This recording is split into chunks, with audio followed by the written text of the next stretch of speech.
And good afternoon and welcome to Fankhauser Reserve here on the beautiful Gold Coast. This is round 8 of the NEAFL competition, the Northeast AFL as we know it, or NEAFL.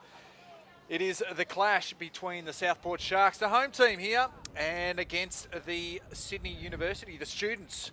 My name is Mark Kennedy. I have the absolute pleasure this afternoon to be joined by a superstar of media and TV, radio, whichever medium you'd like. Michael Price, welcome to the coverage. Good afternoon, Kanga. Thanks for the wrap-up. It's a beautiful day here at Southport. Look, about 25 degrees. We've got the breeze coming in from the southern end, as per usual, comes across Fankhauser Reserves from the southeast. And so that means the goal on the left of screen, the northern end, will be slightly favoured, but it is swirling about. And I'm looking forward to a great contest. Southport got up for their first win of the year last week. It was a big one. It was over the NT Thunder in Darwin. Of course, they'd come off the back of a very disappointing loss against the Redlands Bombers, and they were fantastic. And we spoke to Coach Nathan Bock before the game, and he was glowing in his praise of his side to really reinvigorate their season and bring them right back into the fold for finals time. Yeah, not an easy trip north to go to Darwin and beat the NT Thunder at TIO Stadium. Off to a great start too, so that would have surprised the NT up there. But so Southport looking forward to getting a couple of wins on the board.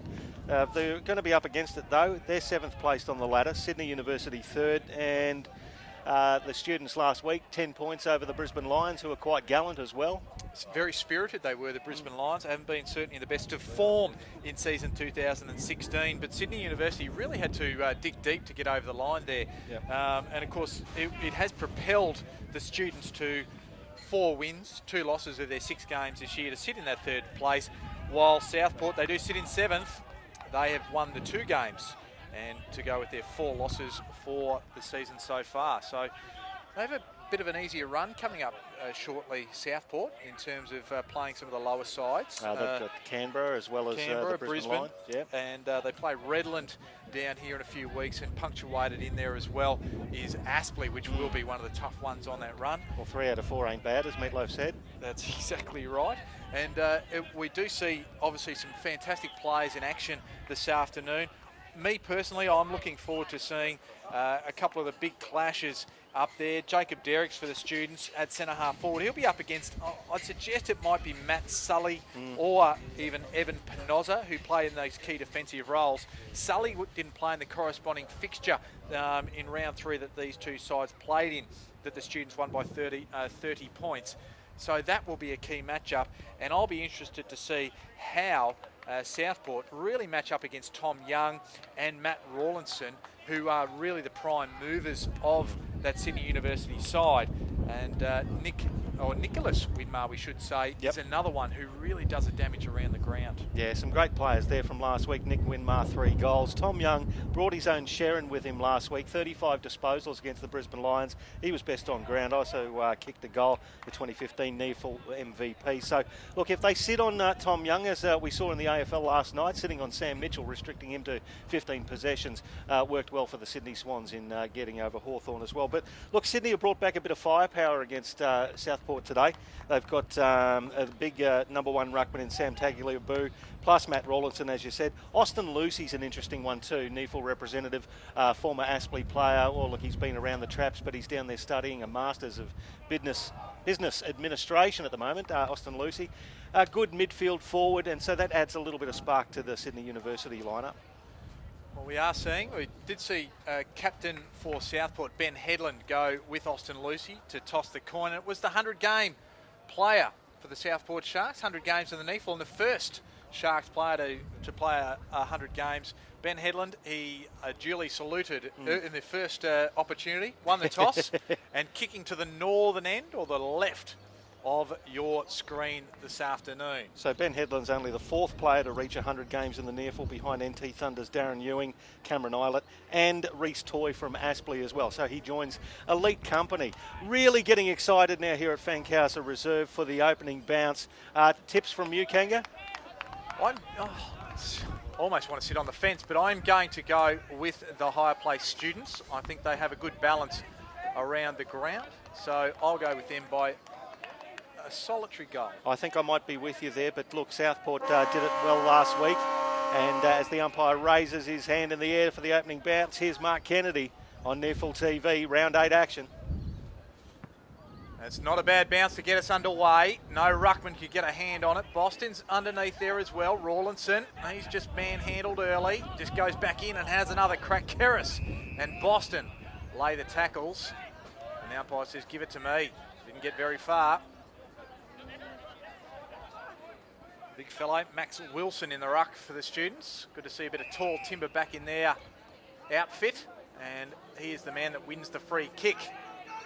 Gives it off quickly. It's it off to Thompson. Thompson tries to kick a low worm burner. And Winmar. That is a slips catch. That'll be a NEAFL mark of the day to start the day. Goes up towards Young. Just holds his opponent off in Hector well. And Tom Young can go back and shoot for goal. How about the reflexes of Nick Winmar at centre half forward? They're just stuck out the right hand slips catch style. Juggled it. And that allowed Tom Young again, a relatively easy shot from 45 degree angle, got about 30 metres, slightly against the wind. So Young comes in. This will give us a good guide of the breeze. Rides back on the breeze well. And the captain or the co-captain of Sydney University gets his side away to a flyer.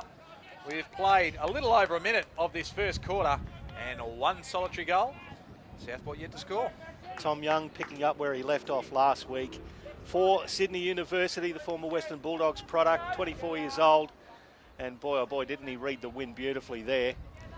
As we look forward to another bounce here, you see a couple of Sydney University players getting warmed up on the bench in front of us here. We're in the clubhouse at Fankhauser Reserve. It's a magnificent facility here at the home of the Southport Sharks.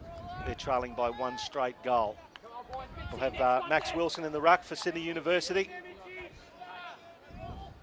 Big fella. Looks like he's sucking in a couple of breaths already. Bounce should be called back and will be.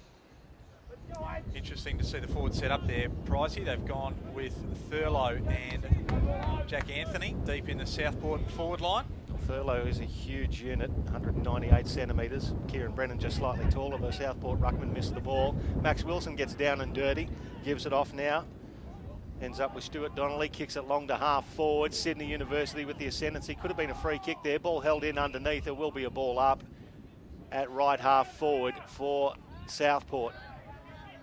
Throw up by the umpire. Brennan gets in late, fists it forward. Sydney have got it covered. No, couldn't get a handle on it. Again, it's in dispute at right half forward. Nobody can extricate the ball. Caught there. The Sydney University player had better be very, very careful.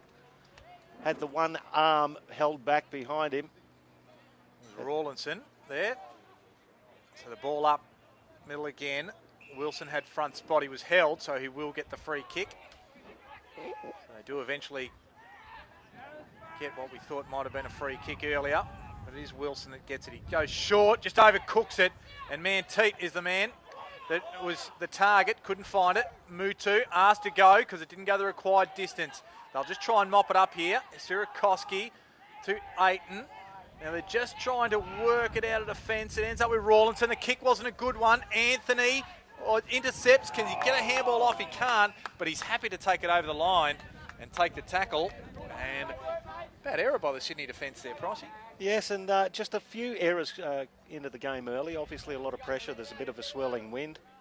Bit of heat on both teams, couple of disposal errors as there's the throw in at forward pocket for the Southport Sharks. It's kicked into the dangerous territory. Sydney defender had it all over it, and that was Sam Fong.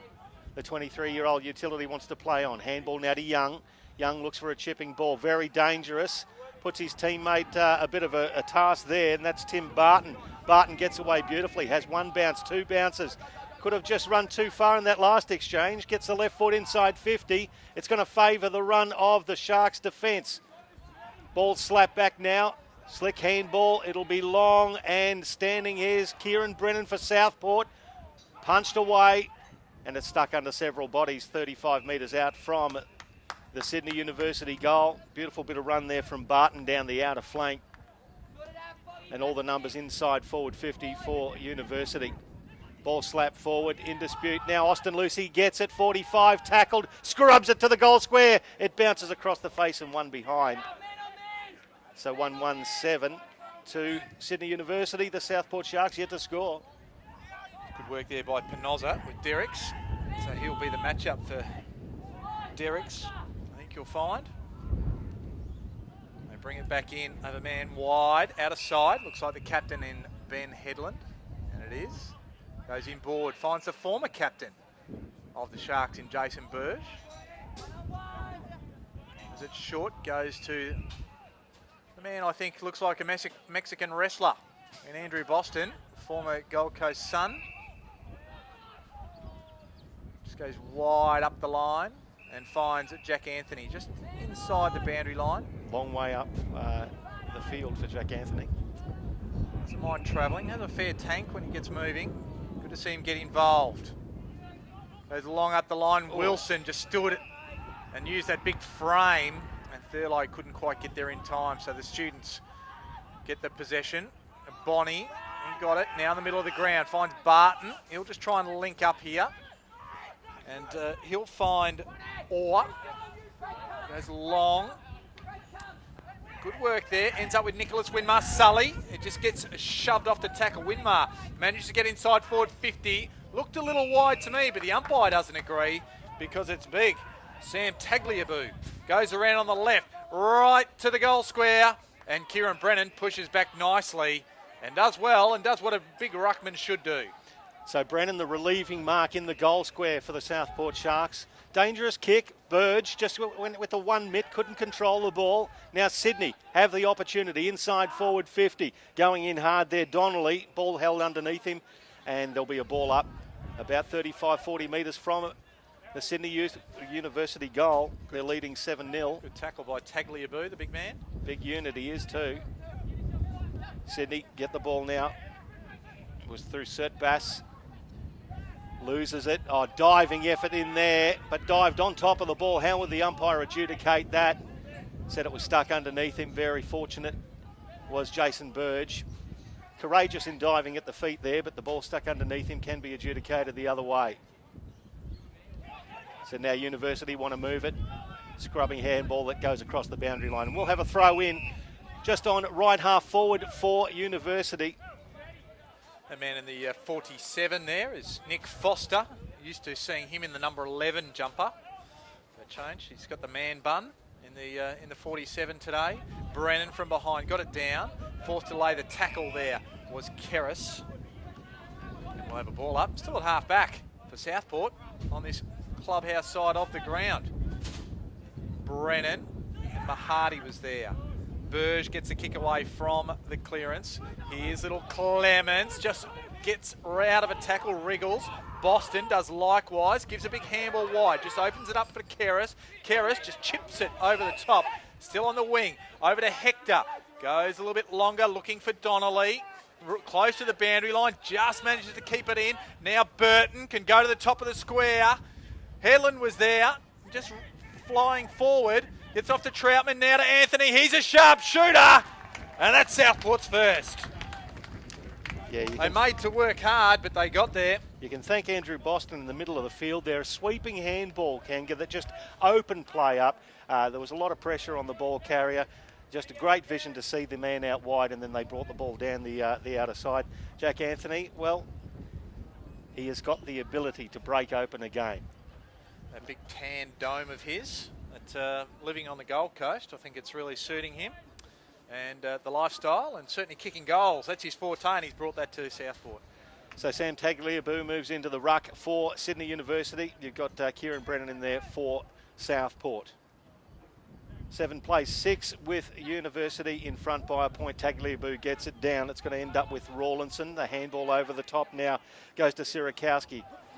Nicely tackled there was the University player in Kane Murphy. He battles on manfully though. The ball stuck underneath everybody, and there'll be a ball up on the outer wing. Kane Murphy making his first appearance for students last week, son of David Murphy. Sydney University, they take it almost a half forward, and just standing tall there, getting the free kick was Todd Grayson, man who's reappeared with Southport after an absence of a couple of years. Kick. Good kick it was. almost at half forward, out of side, ends up with Headland, just kicks into the man of the mark, so not a good outcome for the 100-gamer. Anthony's there around the contest. Surtbus is underneath it as well, and we'll have a ball up some 60 metres around from Southport's goal. Yeah, very tight in the exchanges in and around the clearances at the moment. The throw up. So Kieran Brennan gets it out for Southport. Absolutely barreled there. Umpire says incorrectly so. A push in the back, and the free kick will go to Dylan Troutman for Southport. Kicks it long inside 50 is Jack Anthony. Oh, got his man out of the way beautifully, but nice bit of body work from Jack Anthony. Just got his opponent out of the way and took it on the chest right in the point of the goal square. And one thing I did notice is that it was Ben Headland, I think it was in the way there. It just stopped another opponent coming in to make it a 2-on-1 to really get back to Anthony because he's so strong one-on-one. Very subtle block, so Jack Anthony could have his second goal within a minute. What's he done there? He's actually hit the post, just did not kick through the ball at all, just popped it up. And that breeze is fluky enough at the minute, strong enough I should say, that if it's not kicked with any force, it will just be pushed away. I think you're being kind. It was a bad miss. Manteet. It's a handball to Thompson now. Back to Manteet. They're still at half back. Just trying to run it through the middle of the ground. They're doing well. Murphy links up with Surtbus. Law, he's there. Troutman, his opposite number, was there as well. So they might have forced a turnover. No. Law's there again. Who's going to go after the footy? They're all looking at it. McKenzie has a hold of it. And then a couple of students grab him. We'll have a ball up half forward. Clubhouse side. You've got to think that that is a very important miss even this early for Jack Anthony. From that far out, those opportunities have to be nailed by somebody of his experience. Scores level. Mahadi. Now to Rawlinson. Forced backwards. Kerris was the tackler. Didn't have an opportunity, said the umpire. Throw it up. Just handing the ball back was Matthew Rawlinson for the University. Wilson versus Thurlow. Thurlow, great tap down to Boston. Boston shows his class, gets through the traffic. Handball there goes out to McKenzie. McKenzie in the middle of the ground. Now it's with Grayson. Grayson, he's got Jack Anthony leading for him, puts it out in front. Well done there in defence. Anthony could have given away a free kick for holding, nothing doing. He does nicely and taps the ball inside to Keel. Keel under pressure. It ends up back with Anthony. Now a chipping ball. It's going to sit there nicely and waiting underneath the ball there. Taking the mark for Southport. 30 metres out directly in front. It was a very well weighted little kick, that one. Nice chipping pass. Did he fade back and get that? Yep, Hayden Keel, the 2013 Grogan medalist. Had to sit under that one just a little bit longer than most players would like. And I think what was important there, you could hear the Southport players talking to him to actually encourage him to stand underneath it and really make the ball his own, which he did. One goal last week for Hayden Keel. Comes in, deliberate approach, kicks through the ball. Oh dear, that's another miss that Southport can ill afford. One behind results when a goal should have been there for the taking. 1-2-8. They lead by a point over Sydney University, 1-1-7. Can't help but think they're important misses. First quarter, last time these two clubs met, 8-2. The students got away 2 in the first quarter to Southport 1-1. So a fast start essential. Lucy got it from the kick, goes out to the wing right in front of us. Big Tagliabue. Good handball there from Law to Murphy, now to Mahadi. Got a little bit of room to move, can go right to the forward 50. Grayson got his back to the ball, was lucky not to be penalised. They mop it up and they come away, and it's Sully with the ball. Gives it short to Donnelly, still at half back. They go to the outer side. Here's Keel. Missed that goal a moment ago. Donnelly runs hard and finds the ball. Forward to centre. Probably hear that wind coming through the sound effects mics. Inside forward 50. I thought he had enough of it, and he did, says the umpire, and that's Dylan Mutu. Good mark to him, and he can go back and shoot for goal. So they're creating forward opportunities and scoring opportunities at that. Yeah, they've got to take their chances. They can go. They will come back to bite you later on in the game. It's all about momentum, and while you've got yours, you've got to put that scoreboard pressure on, as they say. Very important kick. So Mutu, he'll kick all of 45 metres he's going to have to go from. The angle isn't hard, but they clapping in the goal square as soon as it came off the boot. And Dylan Mutu shows them how it should be done. A little bit further out and adds Southport's second. And they move to 2-2-14. Sydney University 1-1-7.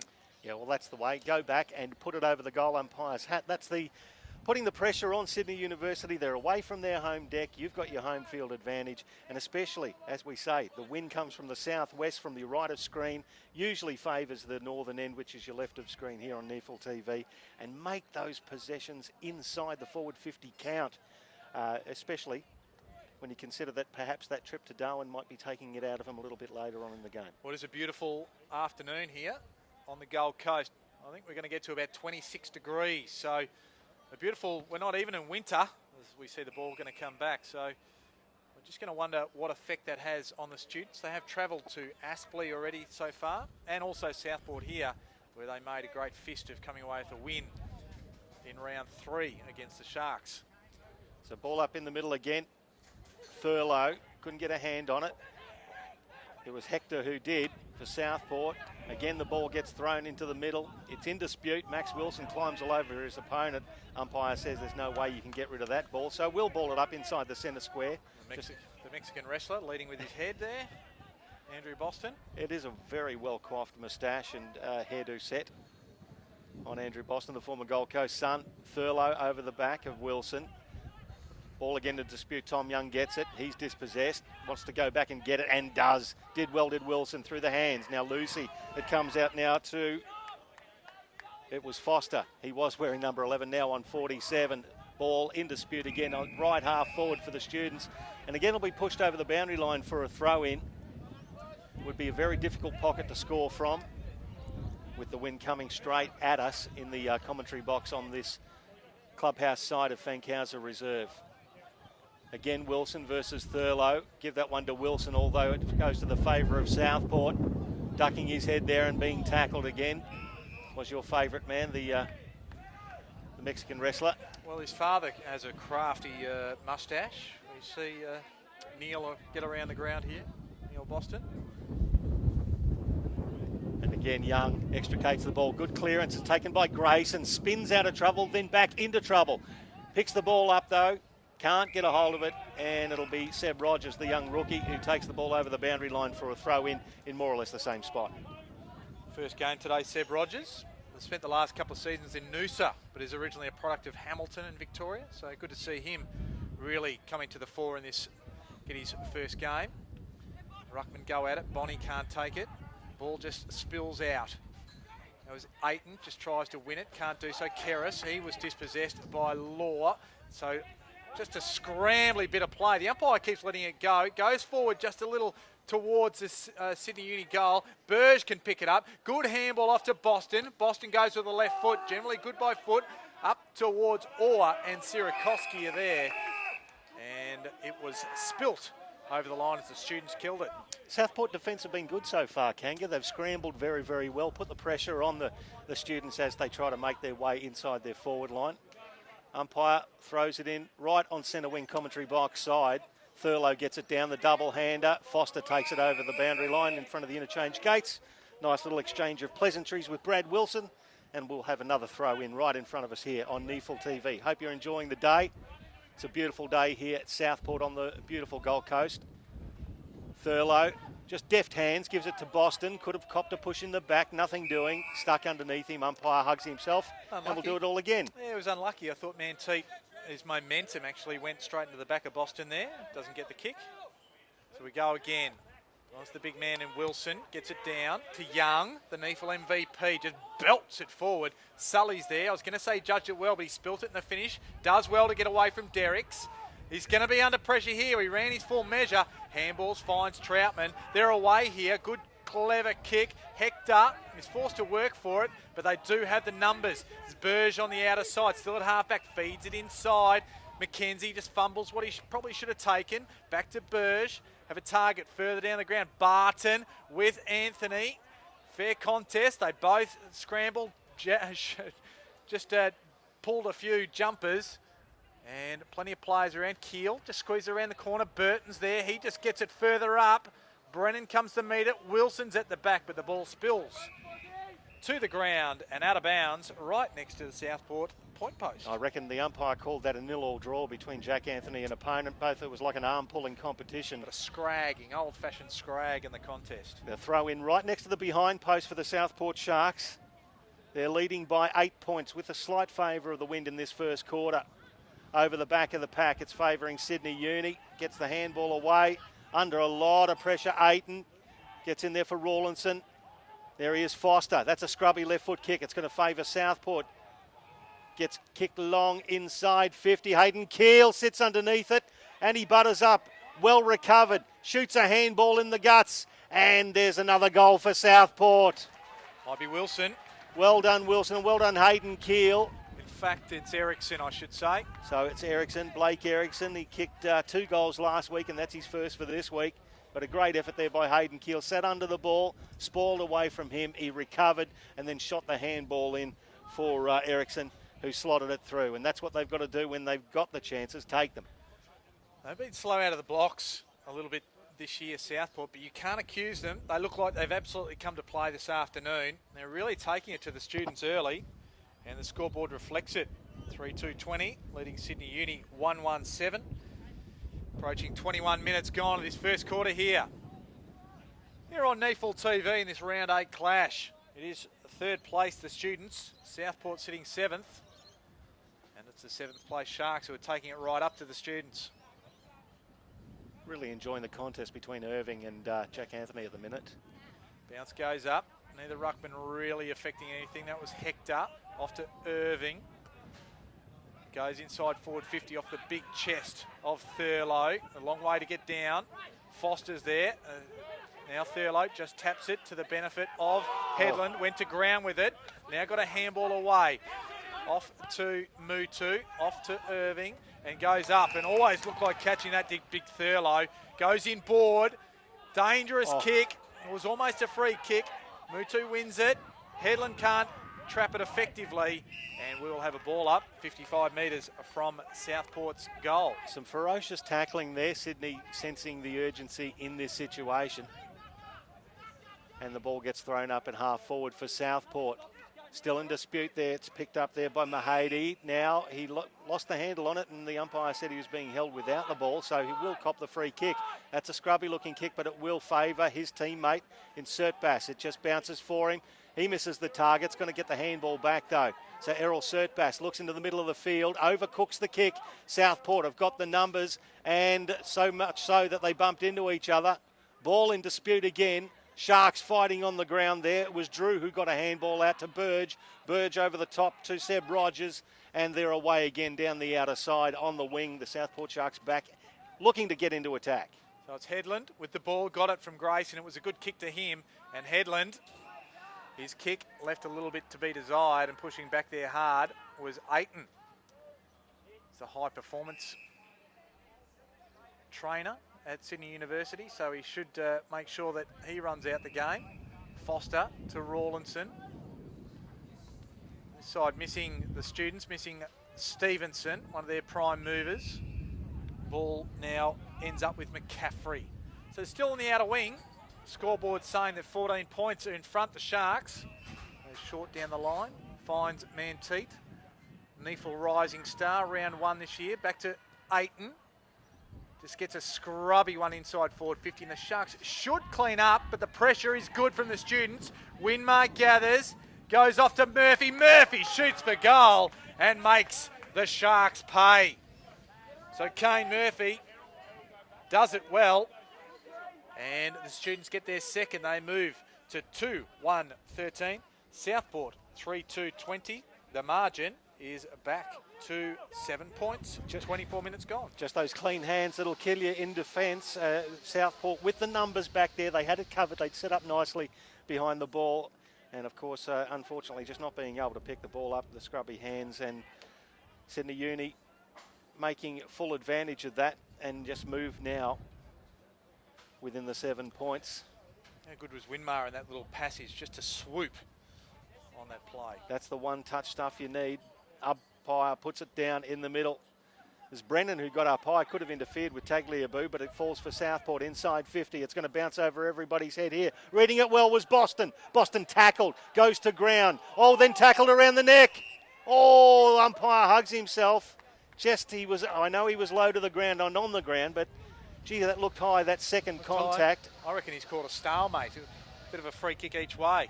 Yeah, so there you go. It's been slapped down to Anthony. Anthony couldn't pick it up. Now Surtbass battling for it with Sydney University, but he's gone in a little bit too hard. He's got into the back of his opponent, and that is Rob Clements. Cop the push in the back, 10 metres out on a 45-degree angle. We'll follow this one home on NEAFL TV. We're right behind it. We'll just start it here, Pricey. Start it just to the right goal post and bring it across. Oh, he's just put it through. He started in the middle and he's just pulled it left, but that's the goal that Southport wanted to answer, the last one from Sydney University. So 4 goals, 2-26. Plays 2-1-13. Still got to get the scoreboard, the Doug Hannell Memorial scoreboard, to update that one behind. 2-1-13 to Sydney University. And of course, Champion Data providing us with the stats. So you can make sure you get on that NEAFL app and see all those stats live. And we see that Todd Grayson and Jason Birch got 6 disposals each, while 5 apiece for Sydney Uni to Young, Murphy and Manteet. Ball back in the middle, and the breeze drifts the Browns out of the circle, so we'll go again. It's a good start this by Southport. They've had a majority of possession in this quarter.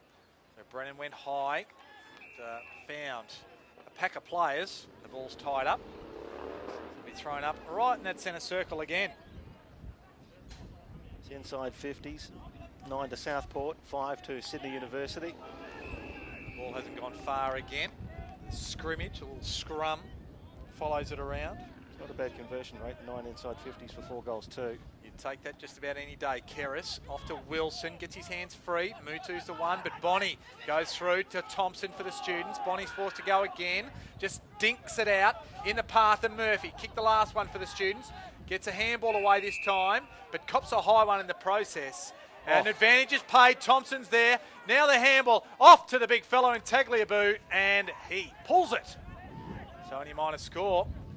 They might have been better going back and settling and recharging the Kane Murphy free kick. So 1 point is the go. Southport bringing it back in. Goes to right half back over the head of Fraser Thurlow. University kick it back inside 50. Big contest. Nice thump there from Sully. Hits the ground. It is Rawlinson now. The little chipping ball. Nice pass to the edge of the goal square and a little bit of Hollywood play on. And Derricks runs in and gets his first goal for the day.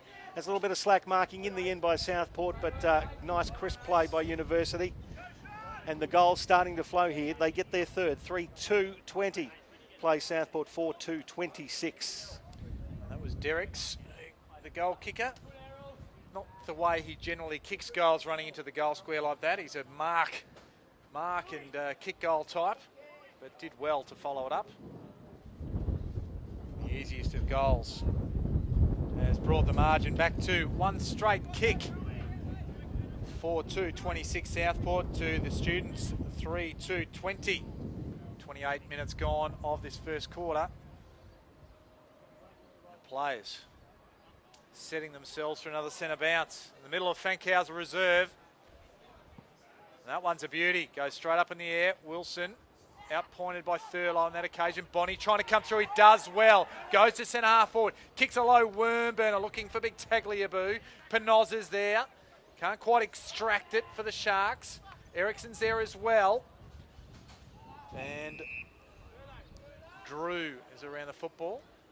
Might have called Drew Irving a couple of times actually, so apologies to him. I'll get it right as we get along. There's a few number changes happening, Kanga. We can all be forgiven for that. Boston kicks it forward. Lucy puts himself in, loses the handle on the ball. Now the Southport defence have it under control, kicking it down the long wing. Now Jack Anthony leads the charge. It bounces nicely for him. He curls around the right foot. That's a beautifully weighted pass and finds his mate in Rob Clements. Wants to play on, has Hayden Keel running for him, touched off the boot. It's going to be kicked into forward 50 now. Sydney University with the numbers. They'll run it out via hands. Rawlinson has it now. He's confronted, wants to play on, jinks back onto his left. And again, that's another nicely weighted pass. It could have been a free kick to Tagliabue. In fact, it has been paid. It was Matt Sully who got into his back. Tagliabue right in front of the interchange gates takes the free kick. He's a very big unit, is Tagliabue. 25-year-old ruckman, recruited from Essendon, goes long down the line. Should have been Fraser Thurlow's mark, couldn't take it. Grayson, he gets tackled over the boundary line. That's a ripping tackle there from Jacob Derricks, and there'll be a throw in at right half forward from Sydney University. It's good pressure emanating from both forward setups. Try and keep the ball in their forward lines. On that occasion was Derricks that applied the pressure. Mahadi and Thurlow. No real clear winner on that occasion. Sard was there. Hector's there as well for the Sharks. And the tackler is Thompson. And we'll have a ball up. This ball doesn't go far. A little bit of a tete-a-tete between Keel and Thompson. Just a little bit of work. Mahadi had front spot. I thought he was pulled off it. Umpire says no. Here's a top knot of Foster. Hands to Law. Now it opens up for Bonnie. Bonnie shoots on goal. It's across the face. And only 1 point. So the margin back to 5 points. 30.5 minutes gone, and we'll see Pinoza bring the ball back into play here at Fankhauser Reserve. Nice little purple patch for Sydney University over the last couple of minutes, dragging the scoreline back to that 5 point margin. And the Sharks bring the ball down the clubhouse side. Got Thurlow, and it was Sully over the back. Ball bounces favourably for Boston. Loses it. It's with Mahady. He's over the top of it. He's got several over the top of him. They're calling for a free kick. He's just harbouring the ball underneath his body. And it's Rawlinson who gets thrown over the boundary line. A little bit of frustration shown there by the Southport players who were, especially Matt Sully, just holding over the top there of Mitch Mahady. Umpire will throw it in. It's getting late in the first term. 6 points of the margin in favour of Southport on NEAFL TV. Fraser Thurlow double hands it down. Hector. And the ball comes down the wing. Just a juggling effort there from Brad Wilson. Didn't quite handle the ball. Now Sydney Uni will bring it back down the line. Nice bit of body work there from... It was Damien Bonnie. Got rid of his opponent, but the ball went over the boundary line for another throw in at right half forward for the students. Ex-Morningside player is Damien Bonnie. So he's been around the NEAFL for quite a while now with the students. Ball back into play. Mahadi just thrown off it by Brennan. Boston just scurries the kick forward. Keel cleverly off to Sard. Uses a little bit of leg speed. Goes up towards Jack Anthony. Just holds his opponent off well and takes a diving mark. Still 70 metres from goal. Goes up to the smallest bloke on the ground, Clements. Not sure how that worked. Clements gets it up though. Goes to Wilson right on the siren and just to the left of the stick. So the score will count, and that will be 1 point, and it puts the margin out at quarter time to 4-3-27 to Sydney University, 3-3-21. And Michael Price, it was a good quarter of football from both sides. Southport looked like they had plenty of momentum, but Sydney University really steeled themselves and really readjusted to take the fight back up to the Sharks. They wrestled it back in the latter part of that first quarter, did Sydney University as well. Southport looked like they will rue those chances that they missed, some very, very gettable chances early on in the game. The wind is swirling but favouring that left of screen end, the northern end here at Fankhauser Reserve. For Sydney University, the goal kickers Tom Young, Jacob Derricks and Kane Murphy have got one. Kieran Brennan for Southport, Jack Anthony, Dylan Mutu, and it was Blake Erickson who got one apiece as well. So 4 goals, 3-27 to 3-3-21. 6 points to the margin, and some interesting stats from Champion Data. Well, it is, and with 7 apiece for Southport, it's Clements, Grayson and Hector. So 1 up forward, 1 down back and 1 through the middle of the ground. So they're sharing it around, while Anthony and Boston, along with Burge and Keel, got 6 apiece. And for the students, it's Thompson with 6 leading their possession winners, with Young, Bonnie, Foster, Rawlinson, Murphy, Manteet and Wilson with 5 apiece. Inside 50s favouring Southport 11-9, and possessions overall slightly favouring Southport 87 to 85. And hit out to the one where Southport really have dominated. Big Thurlow and Brennan have held sway there, 22 to 12. So they're just not capitalising on those clearances for the dominance in the hitouts. Yep, and it will be an interesting second quarter as we take a break here on NEAFL TV. We'll be back for the second quarter of Fankhauser Reserve. Round out action, Michael Price and Matthew. Well, I was going to call you Matthew Kennedy.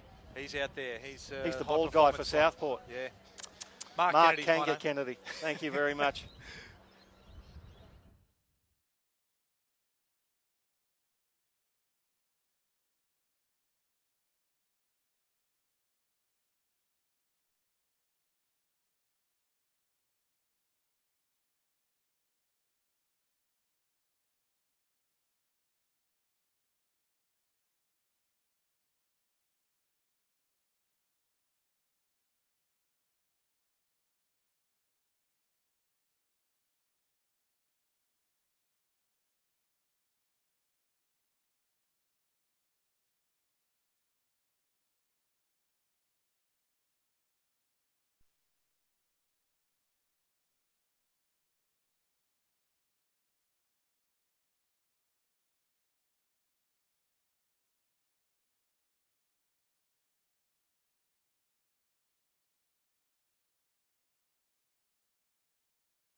Well, welcome back as the players go to their respective positions. It is quarter time here in this round 8 clash on NEAFL TV. Mark Kennedy joined by Michael Price And at quarter time, we see Southport leading by 6 points.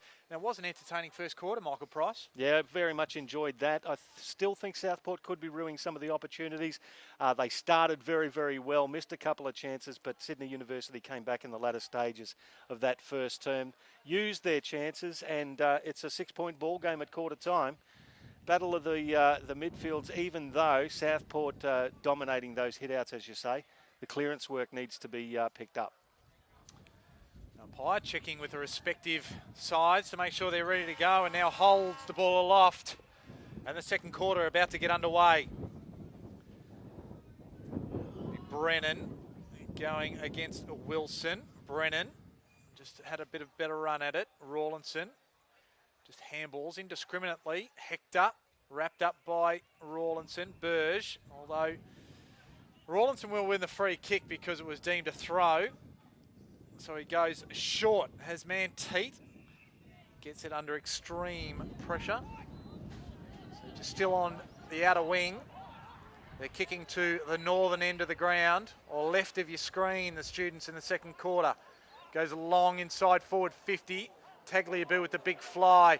First there is Orr, can't take it with him. Goes to the second by the cherry. Now to Winmar, usually clever with the football. Just goes to the top of the square. The big fellow in Tagliabue, couldn't take it. Young applies a tackle. Grayson got it and was set upon by Tagliabue. It was a swirl of bodies around the contest, and I thought for a moment Tagliabue was going to come down with it. Yeah, I thought he had the majority of it, but just could not bring the ball down, and that could have been a free kick again. A great tackle by Tom Young to keep the ball inside forward 50 for the students. As Southport try to extricate it, well done by Rawlinson for Uni. Handball over the top now. Tom Young, will he get it back to Tagliabue? He does. Chipping pass with the left foot, touched off the boot. Boston takes it. He's set upon immediately, and there'll be a ball up just at the top of the goal square. Massive bodies there. Boston in and under again. Just having a look through the binoculars, you're dead right.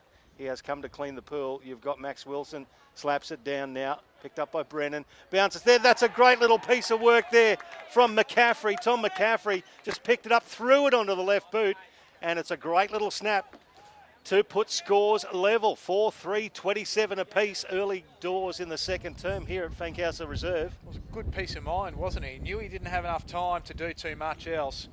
And the kick was a quick one, and importantly for the students, it was on target and scores level. So for all the dominance at different points in time that Southport have had in the first exchanges in the first quarter, scores are level. So again, these moments come back to haunt you in terms of missing easy goals. Yeah, it's the modern game. Your momentum will come with you at some stage, and when it does, you must take your chances. The ball back in the middle.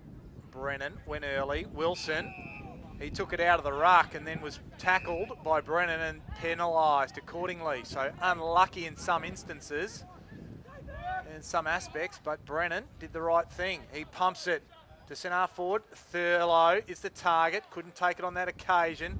Just running onto it is Holland. Goes around the corner and just getting back in numbers to help in defence was Barton.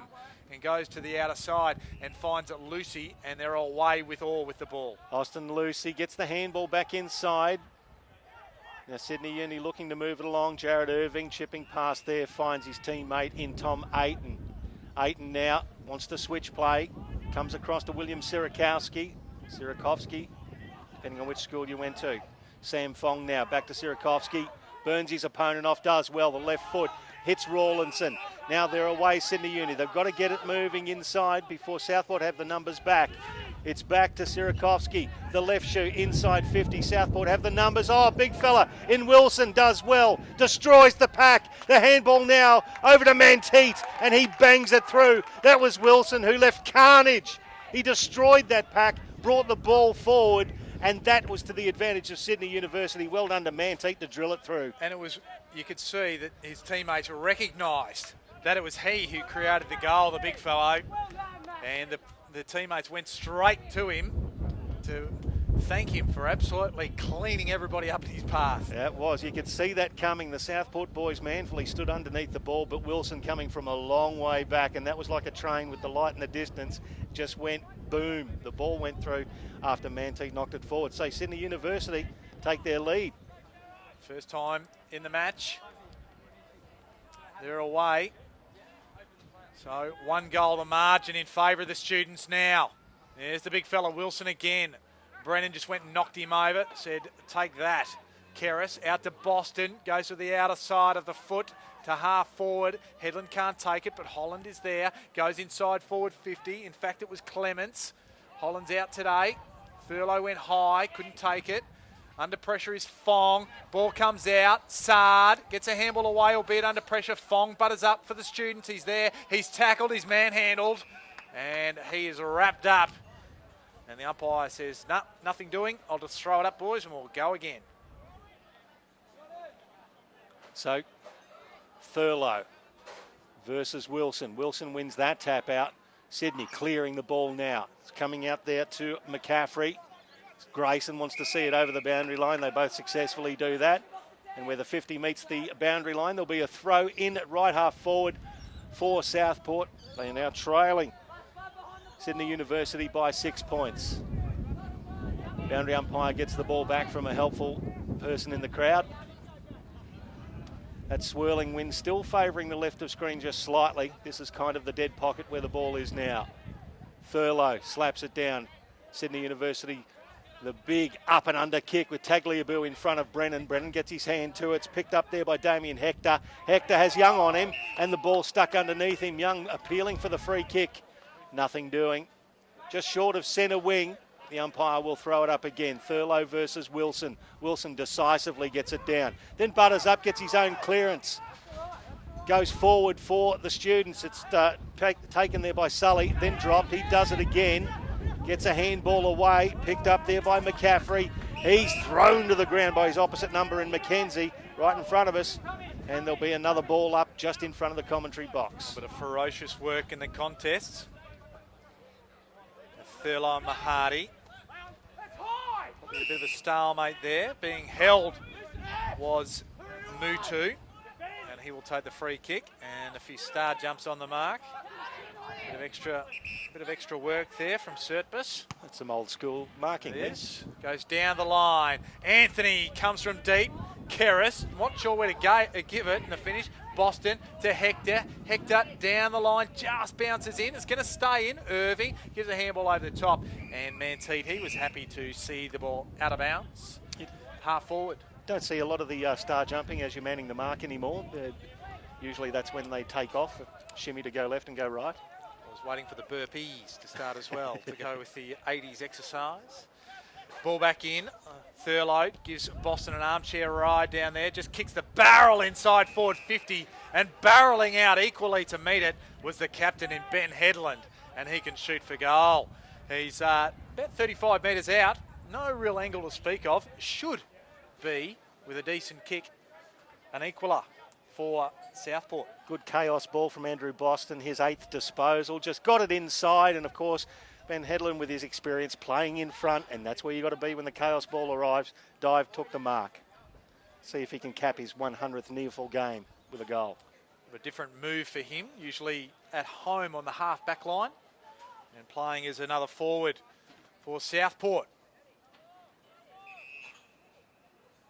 Umpire says you've taken just about all of your time. So he comes in. Shoots for goal, and that is an absolute shocker. The ball's still in play. Mahadi can clean it up for the Students. Gives it under pressure to Surtbus, the king of the star jump. Now out for the Sharks, and it was Sard who had the quick snap-on goal and went across the face as he kicked the banana. Probably should have used the left. So 1 point, results only. They bring it back in, the Students, and Thurlow's the man takes the mark. 55 metres back out from goal. He's a man mountain, is Thurlow. He goes long, back inside 50. Anthony has the set. Takes the chest mark in front, and again, the ball just held up in the breeze. Anthony recognised that front position. He was never going to be beaten to that ball. Takes it on the chest. He's in the... Well, it's a very difficult pocket to score from. It won't stop him shooting, I wouldn't have thought, Pricey. No, I'd... be a Mack truck there that might stop him, but he looks like he might go the check side. He does. Beautifully struck, Jack Anthony. Great kick from what is the dead pocket today. and gives Southport a 1-point lead. 5 goals for, 34 plays 5-3, 33 the Sydney University. And that's why you want him with the ball in hand so much. He missed an elementary one down the other end in the first quarter, but that's his second for the afternoon. And as a general rule, he's a terrific shot for goal. And he just read the drop of the ball beautifully to make sure he used his leg speed to get in front and just positioned his body nicely to make sure that the Sydney Uni defenders couldn't get a fist on the ball as well. Comfortable enough to take a chest mark. It's a very evenly matched game so far, Kanga. Only 1 point the difference. In the balance, the ball up again, Thurlow. That's Keris. He's set upon by big Tagliabue. And the big Sam Tagliabue gets up off the ground. The umpire does his own work, gets it up. Go again. Thurlow takes it out of the air and just belts it to half forward. Surakoski eluded by the bounce. Mutu back that time to the young man in Drew. Ball inside forward 50. Now to Anthony. Under pressure here. The ball ends up and just belted to the ground. We'll pick up who that was. Todd Grayson with the tackle. Absolutely outstanding. No, I take it back. Take it back. It was Hector. Damien Hector. Yeah, so good work all around. So Thurlow, Mahady for Sydney University. Rawlinson, beautiful clearance work. Gets it to Murphy. Murphy curls it around. Tagliabue versus Sully. Off the hands of Sully at the back of the pack now. Picked up there by Panossa. He's driven in the ground. Ball stuck underneath him. Umpire would just hug himself. Say it's a ball up. Nice bit of tackling there from Jacob Derricks. I like the matchup of Sully on Tagliabue. Got the brawn against the agility of Sully. Big fella as Murphy gets it forward. Kicks it inside 50. It just bounces away from Derricks there. Tantalisingly open inside forward 50. Couldn't just bring the ball back in. There will be a throw in where the 50 meets the boundary line. In favour of Sydney University. They're kicking towards the northern end, your left of screen here on NEAFL TV. A beautiful day here on the Gold Coast, and Southport leading by a point. Over the back there, Max Wilson. Sorry, it is Damien Bonney. He had the ball stuck underneath him, and Keris laying on top of him. So we'll do it all again with the ball up at left half forward for the students. You won't miss Keris with those beautiful red boots this afternoon. Ball up again. Give that one to Brennan. Boston, and he's absolutely wrapped up in a ferocious tackle there by Murphy. Little man lays a big tackle. And we'll go again. This time, Wilson, Keris. Can't have anything clean, neither can Young. Boston's taken high and will get the free kick. He gets himself in and under Boston. And gets his own footy. It was Max Wilson who put the wrestling move on him. Goes backwards, finds Grayson. They look wide, go to the outer side.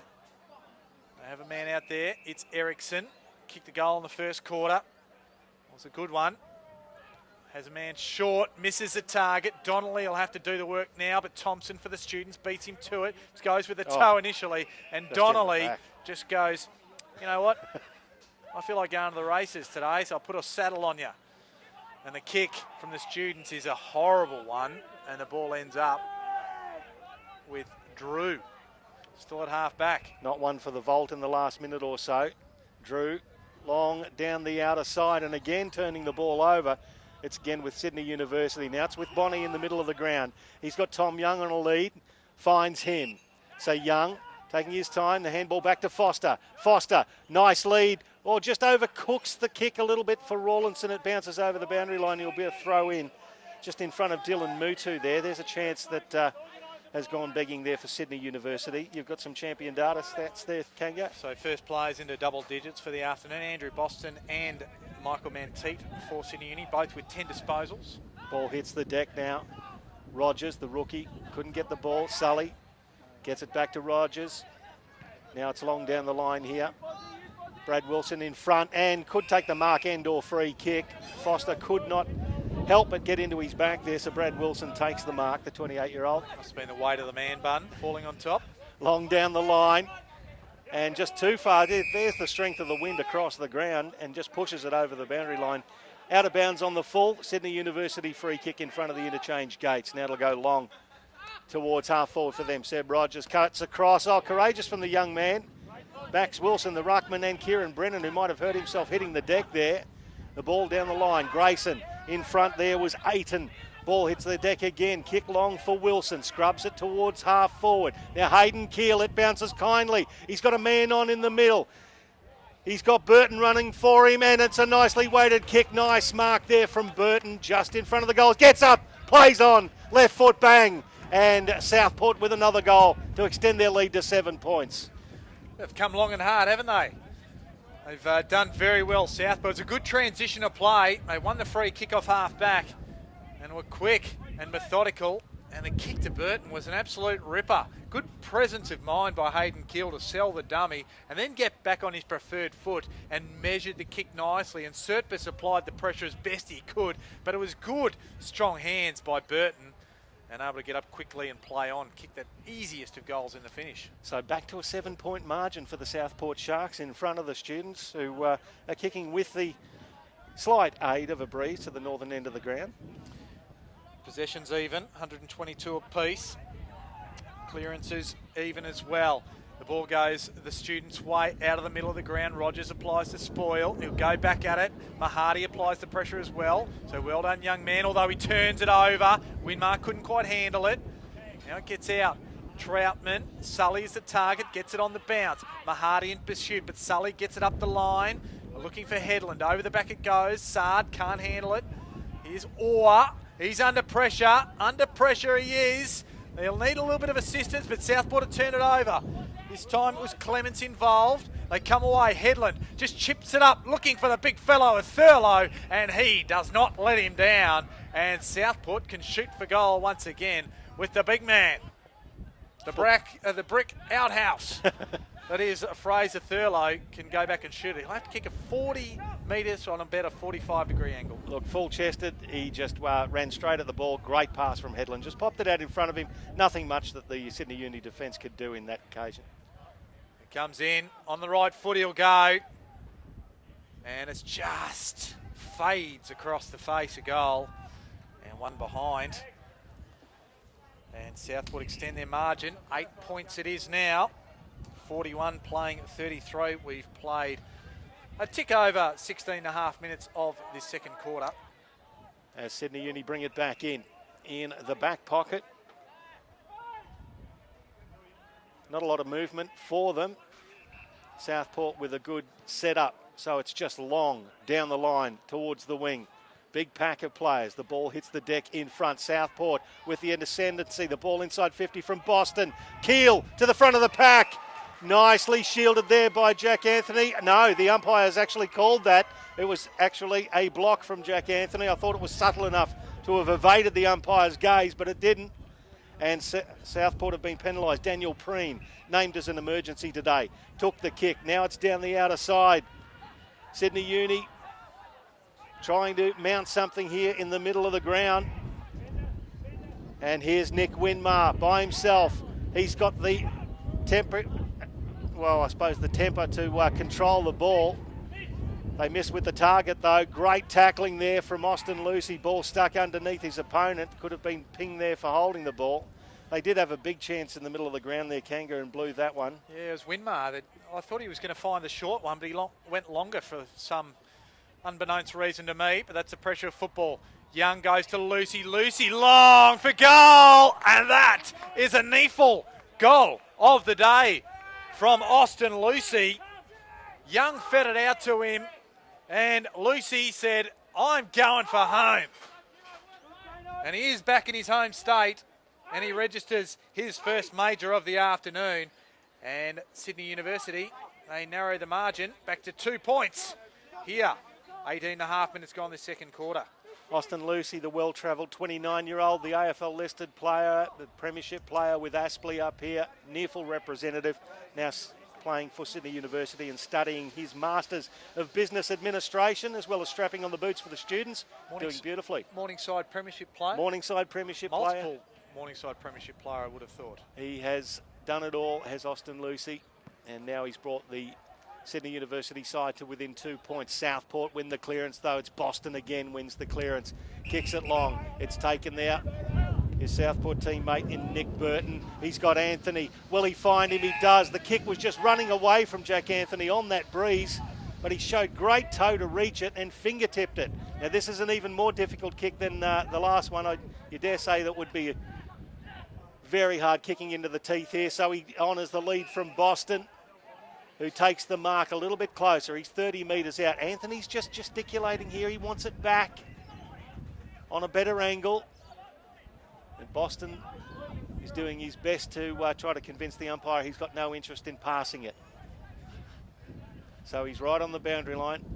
He's a generally very good kick of the football, though, Andrew Boston.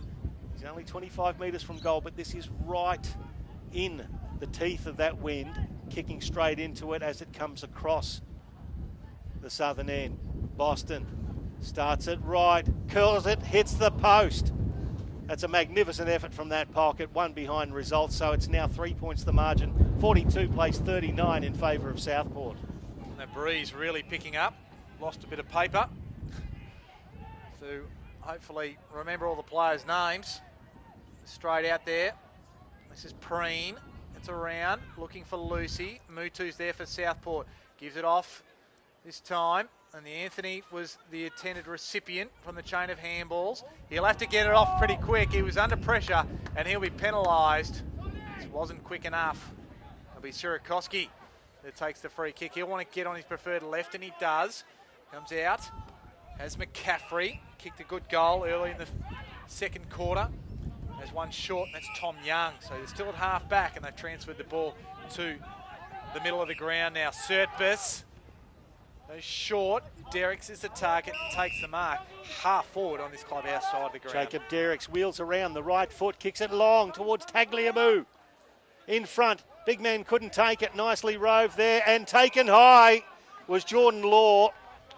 Did, as we call it, the Selwood shrug. As soon as you get towards the opponent, you let your knees drop just a little, get that shoulder working and promote the opposition arm over your shoulder. It's a perfect piece of the Selwood shrug right there from Jordan Law.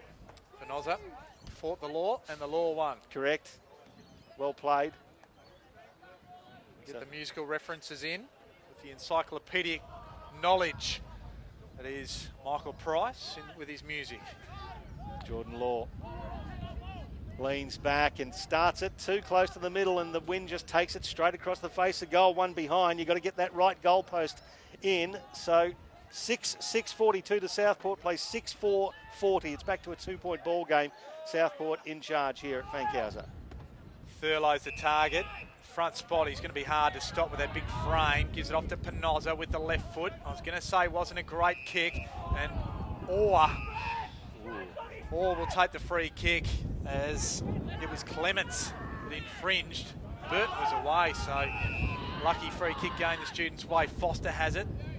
Goes inside forward 50, and that's Derricks coming out to meet the ball. Be a tough kick from there. We'll have to start it almost at the far point post to bring it back. It's a great pass from Foster there, though. Right to the advantage of his teammate. Tough kick. You can hear the breeze in our microphones. Starts it way out. It's swinging back. Does it have enough? Great kick. It's a ripper. Well done to Jacob Derricks. A ripping goal, and puts the students in front with that magnificent effort. 4 points to the advantage of the Sharks. The Sydney Uni 7-4-46. Southport 6-6-42. 23.5 minutes gone, second quarter. 4 goals last week to Jacob Derricks, 2 this week, and none finer than that so far today. That is a NEAFL goal of the day. He is dead set, started that just inside the right point post, and you saw it curve through on your NEAFL TV cameras. Well struck to Jacob Derricks, and 4 points the margin in favour of the students here on a beautiful, beautiful Saturday afternoon here at Fankhauser Reserve, Southport. Hope you're enjoying the telecast. Fraser Thurler gets the ball down. Now it's stuck underneath a whole bunch of them. The umpire's going to put himself in here very shortly. There will be a ball up. Just trying to clear it. There's a lot of numbers around the ball and a little bit of heat in these clearances. Got Max Wilson in the ruck and Fraser for Students and Fraser Thurlow. Third man up there was Drew. Smacks it down for Southport. Again, stuck under several. We'll get it all done again. Just on the Southport side of the centre circle. Still in the side, the centre square. Thurlow, front position. Then roves his own ball. Loses the handle on it though. Rawlinson puts himself in, kicks it forward. It's Mahadi now. Takes the mark. He wants to play on quickly. He's got Surtbus. Surtbus picks the ball up, gets around his opponent beautifully. What balance. Handball.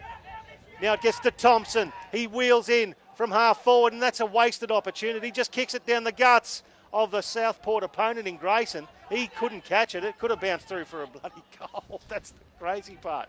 So Thompson, bit of a wasted kick there for Sydney University. Would have been a genius if it bounced, took the leg break and went in. Southport bring it back out. Aiton couldn't take it. Thurlow with the quick hands. Doesn't find a target though. There's Ericsson. Barton overruns it. Now controlling it was Thompson. Clever handball to McCaffrey. Goes down the line. Can't find Nicholas Winmar. I did get schooled by the great Nicky Winmar about making sure I called him Nicholas. Nicholas, right. He's the nephew of Nicky Winmar. That's correct. Thurlow, or Brennan it was, goes again. The boots of Keris. Just get it only to Tim Barton. He tried to give the handball off to Sierakowski. Nowhere near it. Surtbus under pressure. Sard. Now Drew opens up for him.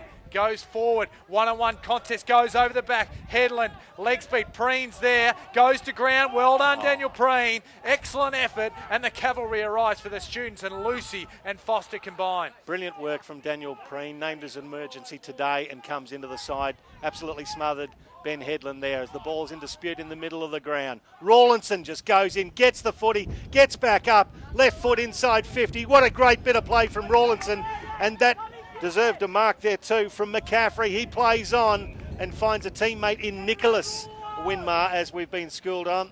What a great piece of work in the midfield from Rawlinson there. The ball was in dispute with three players, just went in and said, my pill, got it, moved it on, and it results in a kick for goal for Nick Winmar. 40 metres out. Bit of bing, bing, bing. Ricochet Rabbit. He was just up and at it.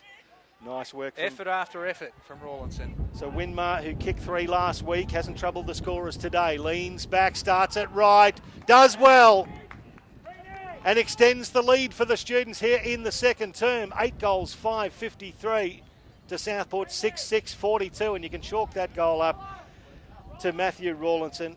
That was a brilliant effort from the best and fairest winner at Sydney University last year. He was all over it, wasn't he? He's been very busy this afternoon. He's had 11 champion data disposals so far. 3 clearances, 1 inside 50, and he's got the 1 behind so far. He has probably been as influential player on the ground as there is this afternoon. So the margin out to 11 points, the highest lead for Sydney University this afternoon. The shadows of half-time. Boston gets the clearance. That's his 5th for the afternoon. Headland there with Preen. Gets a handball off this time. Sard, he can just go. Gives it over the top now. He'll get it back. Gives it over, and they shoot for goal. And who was it that shot for goal there? It went out of bounds on the full. It was Wilson in the finish. He was put under pressure, and he couldn't finish. Yeah, just go with 1 handball too many there. I thought Zach Sard could have unloaded there from about 45 as Sydney Uni bring the ball back in over the head of Sully there. It's picked up by Sierakowski. He loses it. It's now with Ericsson, curls it back inside 50. Wilson couldn't get towards the ball, and it goes over the boundary line, and that'll do us for the first half, with Sydney University leading by 11 points, 8-5-53. It's Southport 6-6-42, a late runner for a couple of goals there for Sydney University. The last 3 goals of that second quarter to Lucy and Winmar, as well as Derricks. And we've got some good champion data stats there. The numbers tell the tale, Kanga. They certainly do. Inside 50s favouring Southport, 23-21. Scoring shots are 12 for Southport and 13 to Sydney Uni. Hit-outs have evened themselves up somewhat. They broke even in that quarter Sydney University, but they still trail in the hitouts 33 to 23, although they have had more possession of the ball, 158 to 148. Leading possession getters on the ground. Andrew Boston has 13 for the Sharks, 4 tackles, 5 clearances, 1 inside 50 to go with his 1 behind, and his shot on goal there. Jack Anthony, Grayson and Hector, along with Keris and Mutu, have had 9 apiece. And of course, Jack Anthony's got 2 goals to go with his 9 stats. And on the Sydney University side, Michael Menteith, he has 12 first half disposals, 5 marks, 3 inside 50s and a clearance to go with a goal on his side of the draw. And Rawlinson, the man we've talked about, best on ground for mine so far. He and Boston vying for that honour. And he has had 11 first half disposals, 3 clearances and a tackle there. Sierakowski, Murphy, Foster and Young have had 9 apiece. So lots of numbers there, but it's in effect, it's what's on the scoreboard that counts at the end of the day, and it is Sydney University by 11 points. Michael, we might take a break and we'll be back with you after half time for the second half of this clash. It is round 8, NEAFL, Southport and Sydney University.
And welcome back here to Fankhauser Reserve. The umpires are out on the ground. The players, or both sides, are out on the ground. We are here at the round 8 clash between Southport and Sydney University. At half-time, it is the students by 11 points. A 5-2 second quarter has set up the game for Sydney University, but it's been very, very competitive around the clinches. It has been a game of momentum.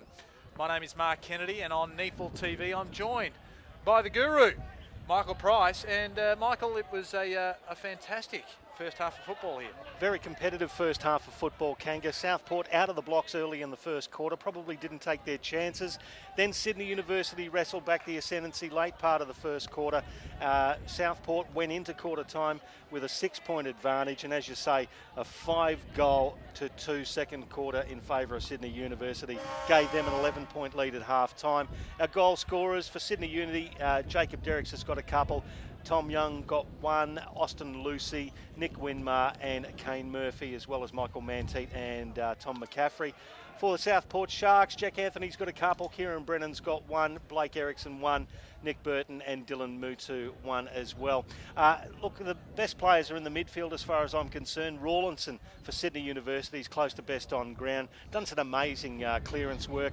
He's not the most massive body in the world, but just gets himself in and under. And Andrew Boston for mine for Southport. He's a step above a lot of the other players on the ground as far as class goes, is Andrew Boston. Just looks like he could step back onto that AFL list at any time. He certainly does. He's had 13 first half disposals, and Rawlinson, the man you spoke about earlier, he had 11 first half touches. They were very influential, both of those players, on the ground in the first half. Just to score from around the grounds, we are post-match, and it's the game between the Gold Coast Suns and Redlands. The injury-ravaged Gold Coast Suns were absolutely handed, had their backsides handed to them by Redlands. 21-13, 139 Redland to the Gold Coast Suns, 9-4-58. Despite 36 hit-outs from Tom Nichols and 22 possessions. Clay Cameron had 24 possessions along with Joel Carwin.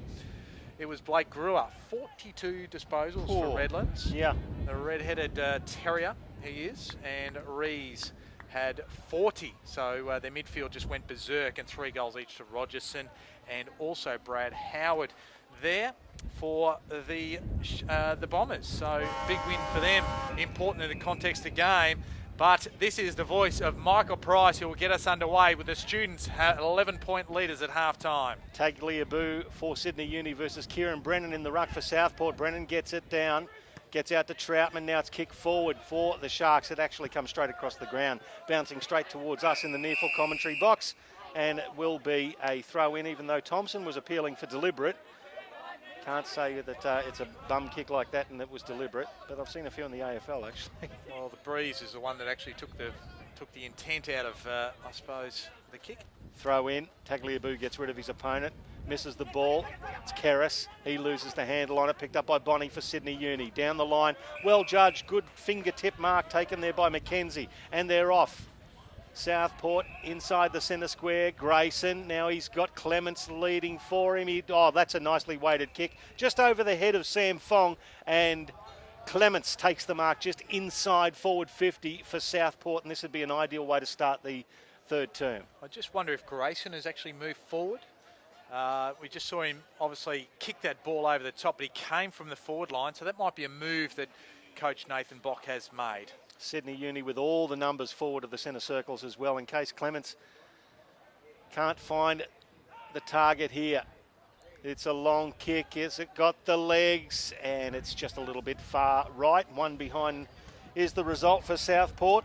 And it's back to a 10-point margin, 6-7-43 to Sydney Uni's 8-5-53. And they're off here, Kanga. So it was Sirakoski who got it away, finds Ayton. Performance coach we mentioned for Sydney University goes down the line looking for the tall, and off was Wilson who was looking for. And that's an interesting call because Penoza, as he spoiled, it actually hit his leg, and the question is, did it hit below the knee and go out of bounds on the full? I thought it came off Penoza, but they're saying it actually came off Wilson. So Luxor Fortune goes the way of Troutman. Troutman for Southport. Anthony forced to spoil from behind. Keris goes to ground. Just taps it in the path. Chain of handball. Now ends it with Sard. Inside forward 50. And the breeze swings it to the near side. And 1 point, the margin narrowed to single digits. 9 points now. So let off there for the students. And Southport lucky to get a free kick for that out of bounds on the full for line. Yeah, I thought a throw-in might have been a fair adjudication there, but Sydney University bringing the ball back in. That's a beautifully way to kick to Bonnie. Bonnie at half back takes the running chess mark. He's got a man on the wing, and he finds his mate in Gabe Orr. Orr gets the handball to Winmar, back to Orr. It bounces in front of him. Keris, the great tackle. Rawlinson now will pick up the handball along the ground. Winmar's kept running from the boundary line. It's a sensible kick to the top of the square. They've got the numbers here. Lucy, can he control it? The right shoe. Oh, what a snap! Austin Lucy showing his class, and Sydney University extend their lead. There's a NEAFL goal of the day contender for Ukanga for Austin Lucy. Faced with the boundary line, curled it across. What a ripper. What a great team goal, and was finished by Austin Lucy, as you mentioned, but just the lead up, the run and carry, getting over the back, and Winmar looked to just be out of the contest, but just kept running to just really feed it through, and it was the front and centre of Austin Lucy when the ball went to the top of the square. Couldn't quite gather on the first occasion, but just picked it up, went around the corner, and the finish was spectacular. As you say, the discipline and all of the great footy actions, the running with, the second effort, the centering kick, the front and centre, it was all there. So 15 points now, the margin for the students. Tagliabue goes high. There's the class of Boston. Just tries to feed it in the path of a teammate. Overrunning it there was Thompson. Burton off to Donnelly. He's wrapped up by Bonnie. Gets a handball away though. Inside forward 50. They might be able to clean it up here, the students. Sirakoski to Manteef, and they'll settle here. Ends up with Ayton right in front of us here in the NEAFL commentary position. So Tom Ayton, the 28-year-old winger, recruited from Eastlake, now the Canberra Demons, gets it back now to Sirakovsky. The defence working overtime for Sydney Uni. Preen, Daniel Preen. He's being herded by Jack Anthony, who did beautifully, putting him under pressure. Preen kicks it back to Sirakovsky. Nice forward work there from Jack Anthony. Got out of it though. Just got out of it as the ball comes down the line through the hands of Mahadi. Picked up by Kieran Brennan. He butters up. It's good second effort. Grayson, he's confronted. The handball to Clements. Left foot. Oh, it's a disciplined thing, but beautifully read there by Tim Barton. Takes the mark for the Sydney defence. So Barton has missed a couple of games this year, but he is an important player in this students' lineup. Gives it short. Off to Fong. Back to Barton. The kick this time isn't a good one. He puts Murphy under pressure. He's up to it though. Barton, he said, I'll get it back again and I'm out. We saw a run of this nature in the first quarter. Forced a handball, so a good chase there. Bonnie, big tackle there, but gives it away. It was too high, and Southport can come the other way. Thurlow on the bounce. Has to give it back. Troutman goes further back, now to Boston, who just unloads inside forward 50. Anthony, one-on-one, just cleverly taps it in the path of a teammate. That was Sard. Now off to Keris, right to the goal square. Oh, Grayson, doesn't matter anyway because Keel, after Grayson dropped it, Keel just was right there, Johnny on the spot, and kicked the easiest of goals, and the Sharks answer. Yeah, very well done there. Thought Grayson was going to be the NEAFL mark of the day in the goal square. He certainly got a nice ride. Couldn't quite take the mark, but again, some great roving by the experienced Hayden Keel. And good ball movement by the Southport Sharks there as well. When that ball movement is crisp and clear, it's amazing what pressure it puts on the defence. Tremendous finish, brings the margin back to 9 points. So goal for goal. One apiece in this third quarter. As we get underway again, Tagliabue, good work there. They take it out of the middle. Murphy gets it to half forward. McKenzie just got Winmar out of the way and then tapped it straight down to him. He gets it inside forward 50. Mahadi can shoot for goal, and that's a shocking effort. And it was out of bounds on the full. And it'll be Ben Headland. Looks like that's the change. Headland's gone back and Grayson forward. So more at home in defence. The Southport skipper, Ben Headland, playing his 100th game in the NEAFL today. Only the 4th player in NEAFL history to do so. And the first shark, there's Rawlinson. Takes a good contested mark in front. He's at right half forward as we see Big Tagliabue coming off for a rest. Wilson will be coming back on. That's an ill-directed kick from Rawlinson. It's taken by Matt Sully. So Sully, dangerous kick across the field. Nicely blocked there. Winmar appealing for the free kick, but the Southport Sharks are away. Will this bounce for Donnelly? It does. He picks it up, gets around Lucy and has a bounce. Just dares, has a couple of bounces in fact. Now they're moving the ball quickly, the Southport Sharks. They've got numbers up forward. Anthony on the lead, takes a chest mark right on 50. He wheels around, he wants to move it quickly. Or will he go back, take the responsibility and have a ping? What about Donnelly there? This clean set of heels he showed. Austin Lucy's no slouch. He's a bit lanky, is Austin Lucy, but he can move. So Donnelly, great work to take the play on. 21 years old versus 29. I think those 8 years made the difference there, Kanga. As Jack Anthony predictably takes the responsibility. 3 goals last week. He's kicked 2 today. Goes back. It's a long kick. Will it have the legs? It gets to the goal square. At the back, Sully! Not paid. Sully goes off at the umpire a little bit as it goes through the points. And one behind for Southport. And it's back to an 8-point ball game. There's been a whistle on play here. Stepped over the line, the kick in. Always got me amazed, Kanga. It's a very big goal square. Why you need to get within a couple of inches of the line absolutely has me stymied. The game of inches in every aspect. And it was Thompson that stepped over on that occasion. So the ball up, top of the square, the goal square. Brennan gets it down. Fong applies a tackle and the pressure. I'll just probably try and rush this. No, Rawlinson, he'll keep it back into play. Goes long, looking for Lort and finds him. It was a good kick. And just outside defensive 50, and Mutu was in attendance with him. They go back inboard. Find Thompson. Thompson comes to the clubhouse side of the ground. Has Bonnie there. A little bit of space to work with, but nothing further afield, so he holds it up. 40 metres from Southport's goal. Chips it inboard. Has Preen. Asked to go now, so forced to go. It's wide, it's too wide, and too long and wide. And out of bounds on the full, and it'll be McKenzie who goes quickly into the pocket. The breeze takes it. Here is Clements. Can't quite take the ball away, and the ball's just stuck under, and it goes out of bounds, does it? Or is it a free kick? I reckon he was going to ping him here. I think he's pinging him. He is. I think he was just conferring to make sure the ball didn't go out of play first. Yeah, I think the boundary umpire, nice little bit of teamwork there from the umpiring fraternity there. Got no problem if they confer as long as they get it right. Exactly right. Ball comes in out of play or into play, outside defensive 50. Just trying to bustle his way through. There was McKenzie. He wasn't going far, and we'll have a ball up. 60 metres from Southport's goal on the clubhouse side of the ground. It's 8 points the margin in favour of Sydney University. It's early doors in the 3rd term here at Fankhauser Reserve. Max Wilson taps it to himself, tries to rove it himself. He's under pressure there from Brad Wilson, his namesake. Now Seb Rogers, the rookie, to Burge, the veteran, inside 50. Big pack, Anthony at the front. Ball hits the deck. Sydney Uni will run away with the ball. It bounces nicely for Ayton. No umpire has called a free kick here.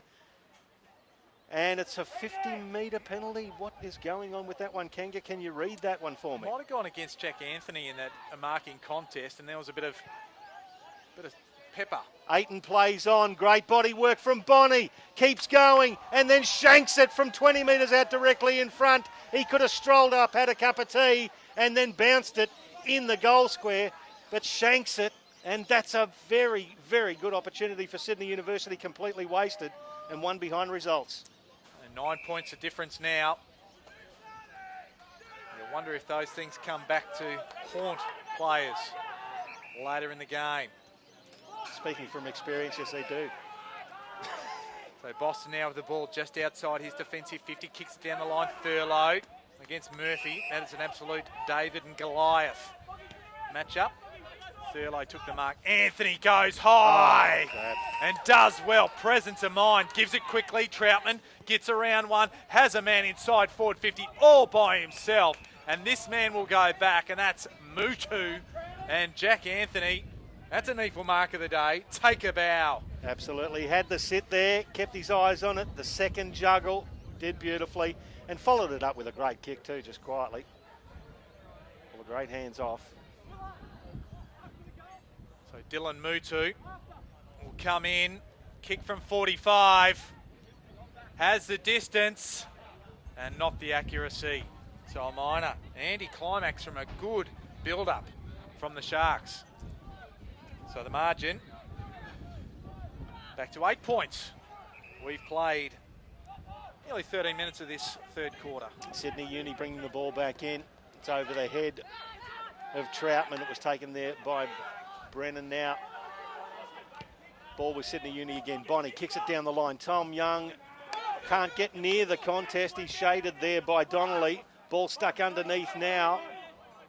McCaffrey nearly had his head ripped off there. He's just getting up slowly now, as is his opponent in Dylan Troutman. Right in front of the NEAFL commentary box here on the clubhouse side, the beautiful clubhouse here at the Southport Sharks at Fankhauser Reserve. Ayton receives the ball under pressure, the kick towards the boundary line, and it comes off hands, and it will be a throw in. Even though Jacob Derricks is appealing for that as out on the full, did not hit the lower leg of his opponent, so it will be a throw in at right half forward for Sydney University. They're leading by 8 points, nearly halfway through the third term. Rawlinson again, ball magnet and a player magnet. He attracted a couple of opponents, and they've held the ball in for the umpire to throw it up between wing and half forward. Brennan versus Tagliabue. They both wrestled and missed the ball. Ball bounces forward now. It's with Boston. Boston long down the line. Sydney University have the numbers. Cut in front of Jack Anthony. It was 1 against 4. He could have got a free kick there. Goes down the line again. Sam Fong kicks it towards Tagliabue. Takes the mark. He's got a runner in Ayton. Ayton picks it up around his shoelaces. Kicks long. Inside 50 to the forward pocket. And that was a well-weighted kick. Actually was right to the advantage side of Jacob Derricks, who just turned his man inside out, gave him the push away, and a nice grab. Just caught Penosa off balance there and took full advantage. So good play there by Derricks as he comes in shooting for his third. He's got 2. Derricks leans back. Well done. Straight through the middle, his third goal, extending the lead for the Students. Now 10 goals, 6-66. It's 14 points the margin. Southport 7, 10-52. Well, good finish there by Derricks. He's got 3 for the game now, 1 in each of the quarters, so consistency the key. And the Students, I mean, Southport have challenged at various points, and they're certainly in this contest right up to their eyeballs. But the Sydney University side just showing that touch of class, particularly around the clinches, and just being able to get the ball forward cleanly. Oh! Pardon me. Damien Bonnie has just run off the interchange bench, was running directly towards the middle of the ground, and it was Dylan Troutman who just got in his path and barreled him, and it was almost comical. He's just upended him. It could have been a free kick behind the ball, but nothing doing. The Sydney University will win the clearance. So Troutman wins it back though. Boston almost gets it away under pressure from Lucy. Going backwards and caught now was Drew, and they're away. Lucy to Bonnie. They can take it inside forward 50. Young is the target. Uses his body strength, but not quite enough on this occasion. Donnelly's there. Derricks is there as well. Plenty of players now converge on the football. And we'll have a bit of a stalemate, will we? No. It keeps moving. Derrick supplies the tackle. Young emerges with the ball. He goes around the corner with the left foot and beautifully weighted. Good discipline. And Tom Ayton is sitting there waiting and grabbed it on his ample chest. Nice work again from Tom Young. Just put himself in a pack of half a dozen blokes and just extricated it, extracted that ball, and a beautiful bit of discipline. As you say, Kanga, the centering kick found Ayton, and they should be able to extend that lead even further now. This will push him out to 20 points should he be successful. The biggest lead of the game for them. Comes in straight in front and lets himself down. And the Students. So a bad miss there. Only extends the margin to 15. Disappointing finish there when you consider it. In the context of the game, it's been tight. It was a bad finish. As Thurlow had front position, takes it. And Burge goes around the corner. Plenty of players emerge around there, so there's a bit of a scrum happen. And Southport have managed to get it about 70 metres away from Sydney Uni's goal. So Max Wilson running up to this contest for Sydney Uni versus Fraser Thurlow. I'll give it to Thurlow. It goes bouncing towards the boundary line though. Good handball, set of handballs from Aiton now. Gets it across there to Sertbus. Sertbus inside 50. Mahadi's going to fly, and it's a nice fly there from his Southport opponent. The mark has been taken there by Troutman. So Troutman is inside defensive 50. There's not a lot of movement for him. He's got Boston at right half back. He honours that nice lead, finds him. 19 possessions now for Boston. Down the line again, nicely weighted kick. So Southport actually controlling the ball very well as they want to switch play now. Donnelly's at centre half back inside defensive 50. It's going to end up back with Troutman on this commentary box side of the ground. Burge offers a lead. You got Seb Rogers also leading down this side. That's left it right open now for Jack Anthony to lead into the hole, and it's a great lead, good pass as well. So Jack Anthony takes the mark. He's still at half back though. Finds Jason Burge at left half back across the ground. Chipping forward to Donnelly. Now it's a bit of finesse. He misses the ball. Aiton picks it up. Scrubs a handball to Young. Young now getting involved in the game. Chipping it beautifully to Mahady right on the 50. He's got a runner there in McCaffrey. Chips it for him. The juggling effort. Good work from the Southport defence, including Jason Burge. Ball spills now. Sydney University still in the hunt here. Picked up there by Rawlinson. Loops a handball over. Nick Winmar off his shins. Still in dispute. Jordan Law can't get a hold of it. He's got a hold of it. He's thrown to the ground. Bonnie inside 50. And it's a dodgy looking kick. Southport defence set up beautifully, Kanga, and intercepted. Boston, he'll come away with the ball. He got it from Burton. Now come to his commentary grandstand wing or the clubhouse wing. Rogers tries to come through, couldn't take it with him. In there and working hard there was Sully, and I think he forgot what game he was playing because he was happy to plant it over the line, looking for 4 points, and with the conversion to come. Yeah, we don't have to go to the bunker. The umpire throws it in. Thurlow, front spot. Wilson tries to wrestle it away. McKenzie, he just takes it off the ground and kicks it up to half forward. Grayson's there. Looked like he was almost pulled off the ball. Umpire says no. Keris goes around the corner. Lucks of fortune. Sully's right there. He's drifted forward. Gives it back to Grayson. He can shoot for goal, and it's a terrible shot. And he pulled it. And I wouldn't say under tremendous pressure at all. Grayson just sprayed it. Just seemed to rush that one, didn't he? He had more time than what he thought. As the University defence bring the ball down the outer side. It's with the run of Barton. Loves to have a bit of a run, doesn't he? Has another couple of bounces. Then chipping the left foot. Finds Fong. Left foot now. Again, the run to Winmar. Sorry, it was Manteet, puts it in at centre half forward. Derricks promotes it forward. Southport defensive got it again. Jack Anthony getting involved with the defence. Turns the ball over. Winmar picks it up, called to play on, kicks it long inside 50 towards the goal square. Southport defence got the numbers. It's hacked away and it's going to come towards the coaches' boxes. They'll be barking instructions as Sertbus leads the charge for the ball. Gets around Keel, and he had more time than he thought too. Hayden Keel lets him know about it as well. He kicks it about 10 metres out of bounds on the full. Well, you can't blame Hayden Keel because he panicked with the football, did Sertbus there. He had players in support all around him, actually. So you wonder what was being said to him, not only by Keel. So McKenzie, he'll kick it long. And the numbers are with Sydney University. Being able to mop it up there was Irving.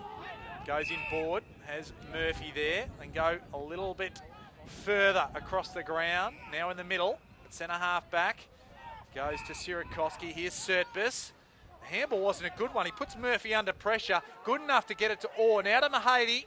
Mahady gets it off to Fong. One-on-one with Keel. Just gets away from him. Kicks the ball hard inside forward 50. And Donnelly did well. And now Troutman can mop it up. And Southport away, going the other side. Here's Wilson. Wilson to Sully. Just eludes his fingertips. Just goes off the ground. Doesn't make good contact. Preen was right there with him. And they'll mop it up here, the students, and it'll come away and it'll end up with Murphy on the centre wing.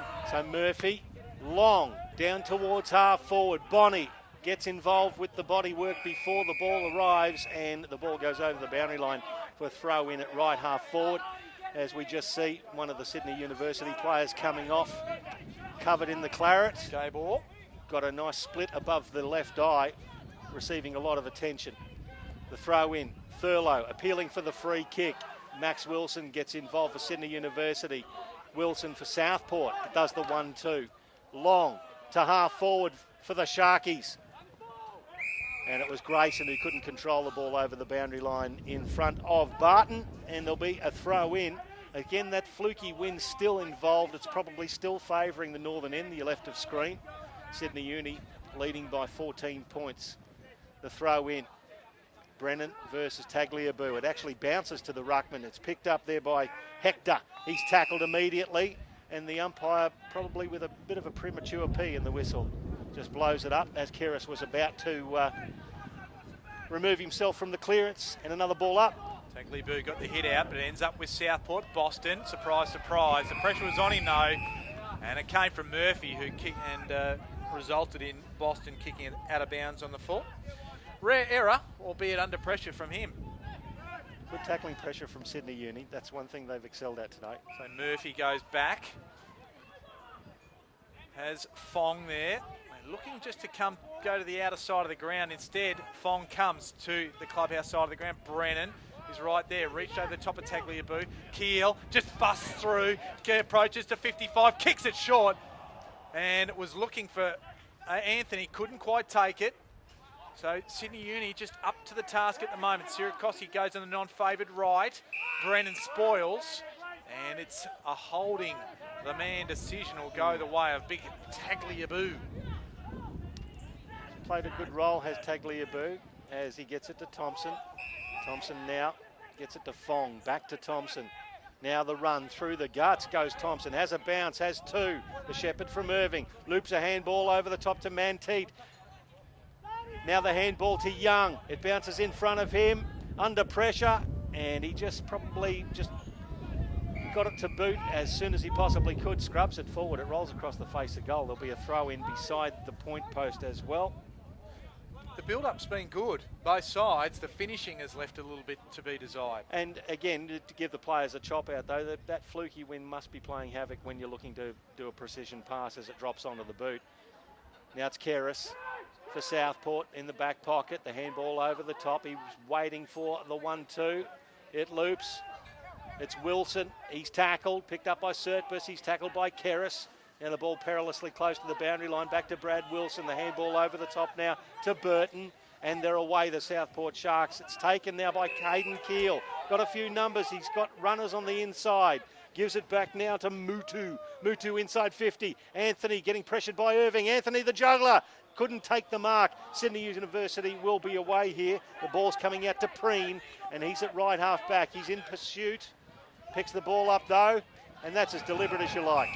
He's got a absolutely paid holding the ball. I'm not sure how it was holding the ball. Well, it was deliberate out of bounds. Yes. It was Southport's ball either way, and the kick resulting has gone to Hayden Keel inside forward 50, and it came from Hector. It goes quickly, does Keel. It's coming around, but it doesn't have enough on it. And it's Barton who just mops it up. Covers a lot of territory. Barton, Sirakoski was the target. Just held onto it. Still inside defensive 50, gets around Rogers, goes over the top, has Manteet there in those green fluorescent boots, has a man over the top, it's Winmar, space to burn. Aiton can put on the block to give him some more space, goes inside forward 50, Derricks is the target with Donnelly, too big, Derricks, and Jacob Derricks can go back and shoot for number 4. So good end-to-end stuff there by Sydney Uni. Manufactured it beautifully. They did, and Jacob Derricks as well. I know that was kicked to his advantage side over the top there, but he protected the space beautifully, and he's got a great set of hands. He comes in, elementary, and that's 4 for Derricks. And the lead now for the students. I need an abacus or a few maths lessons. 20 points. It goes out to 20 points. So 11-7-73 to Southport, 7-11. 53. Equal scoring shots.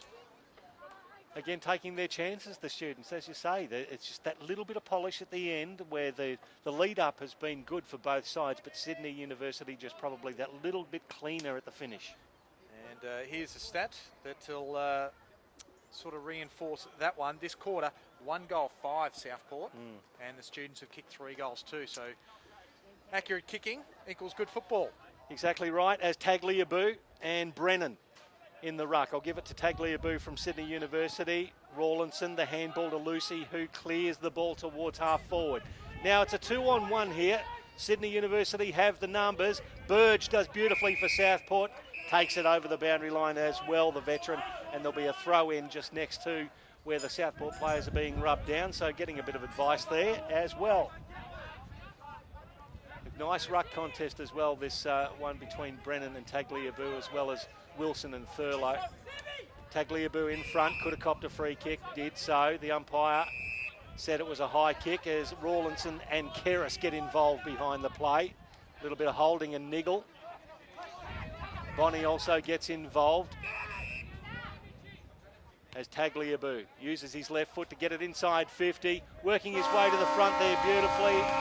The Southport player couldn't complete the mark, but that'll do us for three-quarter time. It is now a 20-point margin in favour of the visitors, Sydney University, with a very good quarter there. 3 goals, 2 in that quarter to, as you said before, Kanga, 1 goal, 5 to Southport.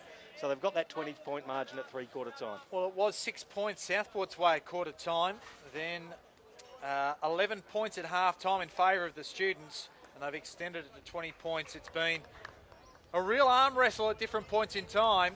You feel that both sides have had their opportunities, but the students have taken them best, and they lead 11-7, 73 to Southport, 7-11-53. Boston, in terms of the stats, leads all comers. He's had 21 disposals, 6 clearances, 2 inside 50s.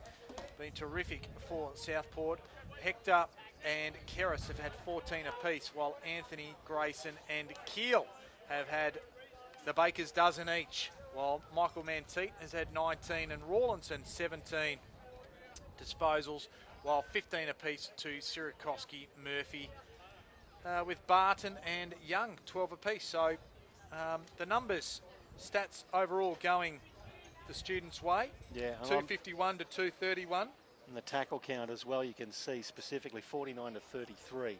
That's a bit of a disparity in the tackling. I still believe that their pressure on the Southport forwards is what's making Southport, I suppose, miss those opportunities. They always seem to be that half step under pressure. And another interesting one, inside 50s, 36 to 33. Actually, Southport's way, so they've had more of the ball inside their attacking arc. I hate to bang on about it, but I just say early on in the game, those opportunities wasted will come back to bite them, and it looks like it has already. Well, 20 points the margin here at three-quarter time. The players will take a rest. We'll take a rest too, and we'll be back on NEAFL TV with the last quarter here from Fankhauser Reserve. It's going to be a good one.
And the players walk out to their positions in preparation for the last quarter here at Fankhauser Reserve. It'll be the students in a university taking a 20-point lead into the last exchange here on the beautiful Gold Coast. The home side, bit of work to do. 7:11.53 Sydney University, 11:7.73. Mark Kennedy joined by Michael Price. And Michael, I'll let you describe the bounce as it's underway, but it certainly has been an entertaining game so far, despite some blustery conditions. Yeah, those swirling winds probably just slightly favouring, as we say, in the left of screen, the northern end of the ground. Usually the wind comes from the southeast here at Fankhauser Reserve. Really looking forward to this final term. Southport need to get a good start as Fraser Thurlow goes up in the ruck against Tagliabue. Ball's in dispute as Rawlinson clears the ball now. It gets out to Ayton, ably shepherded by Lucy. It's a wobbler inside 50. Well controlled there by Derricks. Gets around his opponent. It's a left footer and it's towed off the ground. Grayson gets there first, collects the ball. Then Max Wilson collects him. You're not going anywhere. That was just like running into a large brick outhouse and he fell down. The umpire will ball it up in the forward pocket. That was Damien Bonney that actually kicked it away from his goal there. Geez, there's a very dangerous toe off the ground, wasn't it? As Southport will clear. So that's Grayson that gets it out. Anthony's there. Went a bit early, went a bit high. Got his finger on the ball. Not illegally, says the umpire. Sirakoski, too hot to handle that handball from him. Anthony just throws one out, kicks it up the line. Has Wilson there. A bit slow to turn and get around it. And Preen just shut down the handball. Knocked it over the line. We'll have a throw in. Half forward for Southport on this clubhouse side of the ground. Thrown back in. Thurlow couldn't control it from the throw in. Donnelly wrapped up by Ayton. And it's not going anywhere and the umpire will throw it up. It's moved to the left about 20 metres. And now on centre wing. Thurlow again hits it his own way. Rawlinson done well. That's Kerris who wrapped up the tackle. Did well. It's the first real blemish we've seen from Rawlinson. It's what's been a good game. And Kerris can take the free kick. So Kerris, he's just on centre wing on the commentary box side. He's going to centre the ball up inside 50. It's all set up for the university defence, but that was a great mark in front taken there by Brad Wilson. He wheels around onto his right. He honours the leader, Jack Anthony, who takes it at full stretch. 40 metres out on a tight angle. That was Preen, I think, that should have really got a fist on the ball that Wilson took the mark on. He really had to sit there. You could just see it coming. He just didn't get there with the big fist. In fact, Wilson showed for a very much a shorter man a lot of strength to take that mark in front of him. So Jack Anthony, he's had an interesting game, hasn't he? 2 goals, 1. 9 marks, 14 disposals. Has presented around the ground, helped out in defence as well. Leans back. He kicks it left. It stays left, out into the pocket, and the ball's taken over the boundary line. It will be a throw in at the left forward pocket for the Southport Sharks. They need to wriggle on. They trail by 20 points. Need to take their chances. No doubt about it. 20 points the margin. Opening minutes of this last quarter. Wilson didn't get to, and that was Brad Wilson of Southport, didn't get to the ruckman. And plenty of players around the contest. We'll have another ball up. Geez, there's some numbers forward of the ball here for Sydney University, or behind the ball. Every player on the ground is in front of the centre circles. So Thurlow had a fresh air. Lucy under pressure there from Boston. Rogers just gets it away. Well, it was Fong that took it away from him though. And Fong kicked it to the advantage of Drew, and just going over the mark was Sydney University, so he marched 50 metres. And this will be a shot from close range from Drew. An important kick it is. Still on a bit of an angle, 45 degrees, but only he'll kick from not more than 20 metres out. Chance to bring the margin back to 14 points. No, this is do or die goal. This one, you've just got to nail these shots when you get the opportunity. So he'll come in, needs to kick it confidently, and confidently he does kick it. And that's an important one for the Sharks. 14 points now the margin. 4 minutes gone of this last quarter. And Southport add their 8th for the afternoon. And it's via the agency of Jared Drew. Yeah, well done there. And I didn't see the Sydney Uni player who went over the mark there, but they'd be ruining that. I suppose that action, the decision was the umpires, and it took Drew down to within 20 metres of goal. Slotted it through, so 14 points the margin. We have a game on here at Fankhauser Reserve. Third place, 7th. And I suppose the positions on the table sort of belie what's going on here. It's actually a very, very close contest. It's just a matter of taking those opportunities. So we'll go back into the centre of the ground. Umpire bangs it down in the guts. It's going to be led by Tagliabue, but Keris makes his way to the ball first, sort of spoils it. Picked up by Donnelly. He couldn't find his foot with the ball. Thompson to Lucy, inside 50. Derricks has the ball punched away from him by Penosa. Ball's on the deck again. In dispute. Players all over it. Penosa appealing for the free kick, nothing doing. And there'll be a ball up just inside 50 for the students. 2-on-1 there for Penosa to beat, and he did it well. Tied it up. The throw up there ends up with Keris, gets the handball away again, stuck under several umpires, got no alternative but to stick the whistle in the mouth, and so we'll ball it up again, just 5 metres from where it happened previously. Bit of a nondescript handball there from Keris, didn't help his side. It was Tagliabue, tapped in the path of teammate. Donnelly did well for Southport. Drew, the goal kicker, gets the handball out to Burton, does well, it might open up here. Sard has a man on the outer, it's Keel, uses him now. Feigns, now gets around, kicks it to half forward. Anthony can't quite take it on this occasion. Irving's there with him. Fongley in support for the students, and it's tied up at half forward for Southport. Out of side.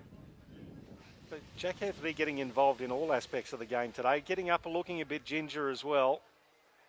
So the ball up again. Thurlow, Keel getting involved again, dragged off it, and holding the ball is the call.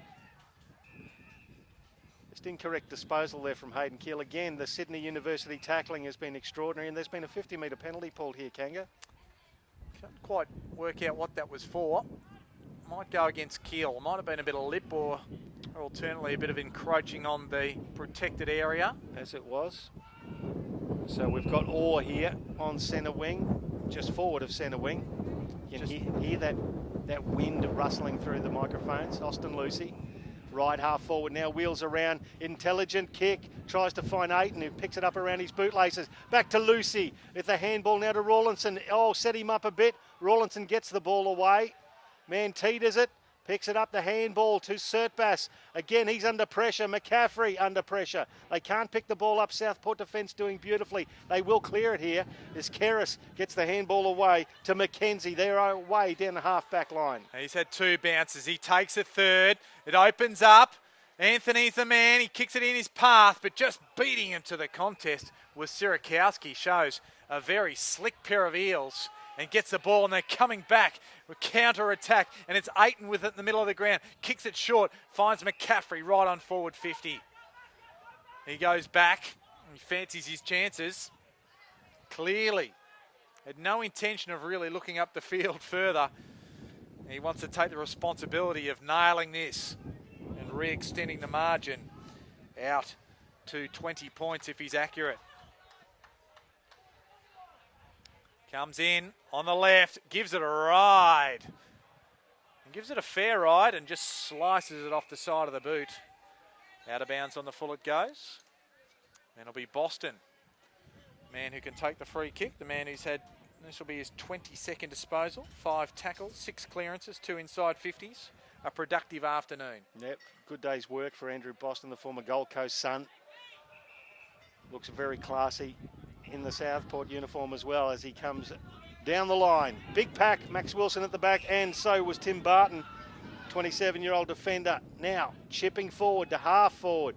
Big punch from the Southport defence comes to Kieran Brennan. Handball over the top. Brad Wilson now. A handball over the top again. They're off to the races. Clement almost run down by Fong. Gets the kick away. Now they've got numbers, Southport. Troutman to Headland. But interjecting there, the Sydney University player's going to get pinged here. You watch this. Umpire says holding the agate. You can't just lay on it, sunshine. As Ben Headland, the Southport captain, picks it up and gets ready to put it inside 50. They've got to get a wriggle on here. It was Troutman coming off the bench who made the extra number coming down the outer clubhouse side. As the great man committee says, it's almost un-Australian. At the back, Wilson. Ball stuck underneath several. Umpire's going to whistle it up and we'll have a ball up there. But yes, then again, when you've got the ball, you can't just lay on it, Kangi. You've got to at least make the effort to wiggle the arms, do something to make sure the umpires can see you having a go at trying to move it on. Agreed. We're seeing a blood rule here. So we'll see who this is coming off. It's Gabe Orr again. Gabe Orr. Or in the wall. He's had a couple. So this time he's got blood coming from, I can see it on his shorts, on his arm. I'm just wondering where it's actually coming from this time. Always a worry if you can't identify that. Might be coming back out of that left eye again. Out of his nose is where it's coming from now. So Lucy replaces him. And we're just waiting for them to get back around the contest. So both sides taking a breather. Very punishing style of football Sydney University play, pushing numbers back and then the fast break. Ball up happens, Manteet just flips it over. They have numbers, but Southport get there. It looked like a high tackle to me, but the umpire doesn't agree, and it will be a ball up. So still very deep in Southport's attacking area. Very congested, as you say, Kanga. Sydney University with every player bar 2 inside their defensive 50. Ball up again. Neither ruckman get a hand on it. Wilson for Southport couldn't control it. That's Mutu swept on it, picked it up and kicks his second. And Southport, here they come. 8 points the margin. There you go. We've got a ball game here at Fankhauser Reserve. Mutu with his second goal. And that's the chances they've just got to take, Kanga. It's do or die in the last quarter for the Southport Sharks. Only, as you say, 8 points the margin, one more goal. This game is red hot and ready for the taking for Southport. They're on their home deck. As you say, with the way Sydney University have been playing, pushing all those numbers back, it's got to be taxing on a 25, 26 degree day here on the Gold Coast. So we'll see what happens. How long have we been playing in this final term, Kanga? We've been playing 11 and a half minutes of this last quarter. This is where the fatigue will really start to kick in as the ball's bounced in the middle. Give that one to Sydney University, leading the charge there, Austin Lucy. It bounces away from him. Southport with the numbers now. Sali picks it up. The good handball now finds Zach Sard. Sard has a number and tries to get the 1-2, but the second handball coming back just evaded him. He has to pull up. They're outnumbered. Sard did beautifully to hold things up. Kicks it long down the line. Anthony! Oh, great body work. Got rid of his opponent in Irving. Takes the mark right on the boundary line. He's at right half forward. Long inside 50. Disciplined kick. Leading the charge now. Umpire's called a free kick. It actually will go to the Sydney University defence against Andrew Boston. And that's a reliever as Barton gets the free kick and Sydney University will be away. And go to Preen. Oh, it's going to Preen? Yep, so that's why the umpire will bring it back. Okay, named as an emergency today. He was a late inclusion for Aaron Day, Daniel Preen. So the kick wasn't a good one and Keres just intercepts and interjects and just couldn't quite take the mark, but does manage to get over the line. So we'll have a bit of a stalemate here and Southport will see that as a good win because when it's thrown in, it'll only be 50 metres from their goal. They're just keeping themselves in the game, Southport, aren't they? Well, 2 goals to zip in this final quarter. Really narrowed the margin. Aiton couldn't take it. Burton's there. He's wrapped up immediately. And a book of students. Is that what you call a group of students? A book? I like it, though. That's the collective noun for students. A book, a classroom. A classroom. As the ball's thrown up, Fraser Thurlow in front of Taglia Birds, picked up by Manteet. He's thrown to the ground and we'll get it all happening again. 55 metres from the Southport goal. They're trailing by the 8 points as Gabe Orr has the Voldemort-styled bandage, lifting the nose up, applied to him on the boundary line. He'll see him reappear a little bit later on as the ball goes over the boundary line again, just where the 50 intersects the boundary line. The umpires collective actually all agree that that will be a throw in. So here we go, the throw in. Game on tenterhooks right now. You can feel Southport just building towards this next goal. Fraser Thurlow grabs it out of the ruck, gets the handball back, misses everybody. Now it's with Bonnie for Sydney Uni. He has a bounce. Good chase there by Damien Hector. Kick long, and Sully gets in the way. Nice work from the Southport defence. Now he turns and goes. Has a bounce. Gets to an opponent, then kicks long to the outer wing. It's an awkward looking kick. Could have been a free kick there for Ben Headland, nothing doing, and Sydney University will have the ball. It ends up with Jordan Law. He's got Lucy loose, and he gets him just outside 50. Derricks is in the goal square, 1-on-1. Young leading, chipping ball, and the Southport defence saved the day. Fist the ball over the boundary line, and it'll be a throw in. Just too much time taken with that one. Loose players everywhere. It was Damien Hector, the man that affected the spoil, and a timely one it was. The ball deep in Sydney University's attacking area. Southport defence will have to hold strong here. Ball thrown in. Thurlow, front spot. Mutu couldn't take it with him. There's Sully. And off the ground goes Manteet. And those fluorescent green boots do the trick. And Michael Manteet, the round one rising star, a very important goal in the context of the game, and extends the margin back to 14 points. And we have played 15 and a half minutes of this last quarter. Just an opportunist goal, wasn't it? The ball hit the deck, it landed at his feet, stuck the left toe out, bang. It's as simple as that, footy. Sometimes the ball just gets through the big ones when you least expect it. And all of that pressure that Southport were just building up there, that sort of just deflates a little bit. Blows out to about 14 points halfway through the final term. I'm sure that's not the last time we'll see them coming. But Sydney Uni just relieved a bit of pressure there with Michael Manteet's second goal. Ball down in the middle. Tagliabue will give that one to Fraser Thurlow. Rawlinson, been a star all day, kicks it forward. Jason Burge, the veteran, he butters up. Kicks it to the lead there, nicely honoured to Clement. Clement back to Burge. Now the veterans combining inside 50. Anthony at the front. Oh, he was absolutely ridden into the ground. It's picked up by Keel. Handball forward now. It's going to end up back with Burge, who didn't stop running. He's so buggered he couldn't pick the ball up. It's stuck underneath him. Two Sydney University players jump on him, and the umpire adds insult to injury and said, holding the agate. You can't just lay on it. So Rawlinson will have the free kick. You can see poor Jason Burge. He'd run 2/3 of the length of the ground. He was absolutely stuffed by the time he went to pick it up then. He certainly was. He's got his hands on his head, trying to take in the big ones. Thompson moves it off to Sirakowski. Goes wide and finds Barton on defensive 50. He's got a little bit of a paddock to work with. Runs his measure, goes over the top and has Winmar there on outer wing. Has a man forward, it's Lucy. Lucy's got a paddock. He's thinking this is juicy, Lucy. And two bounces, and then he made a mockery of it. He thought too hard about it. Law's there. They had numbers. Derricks corralled by Mackenzie, but it went out of bounds first, and a wasted opportunity there. That's another one for Sydney University. The last couple of forays forward, they've wasted a few of their chances, and that's what's keeping the Sharks alive in this game. Austin Lucy, a lot of experience. He's looking very fatigued at this particular juncture. He's been out for the last week or so. So the ball thrown in again. Brennan at the back, over the top of Wilson. Kerris, he clears. Not going to go far though, because Barton is there to take the mark, and he'll be able to put it back inside, deep in their forward line. Winds up on the left foot, tries to find a target, and only finds Sard. So Sard comes out of halfback now, looking for the run there of Wilson. Gets rid of his opponent, and then Fong holds him back. Wilson does well to get the ball and to release it as well. Picked up by Donnelly. He's got Grayson running with him. Gives the handball away. The 1-2 now. It gets off to Sard. Sard confronted, tackled, holding the ball. Voldemort.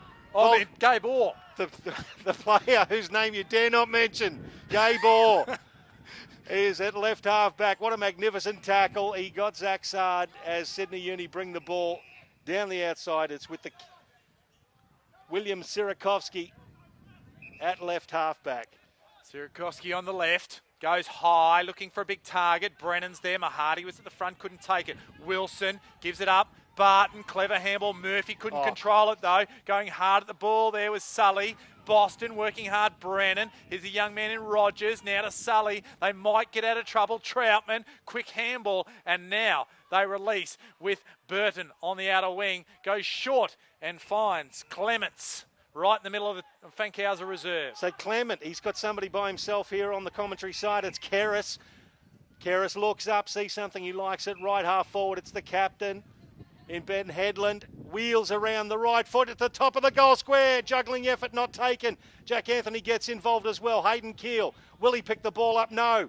It's picked up by Rogers instead. He's thrown and he's thrown the ball as well. Unlucky. Very unlucky. So it's a good tackling effort again from Sydney University. They've been very good in that department of the game today.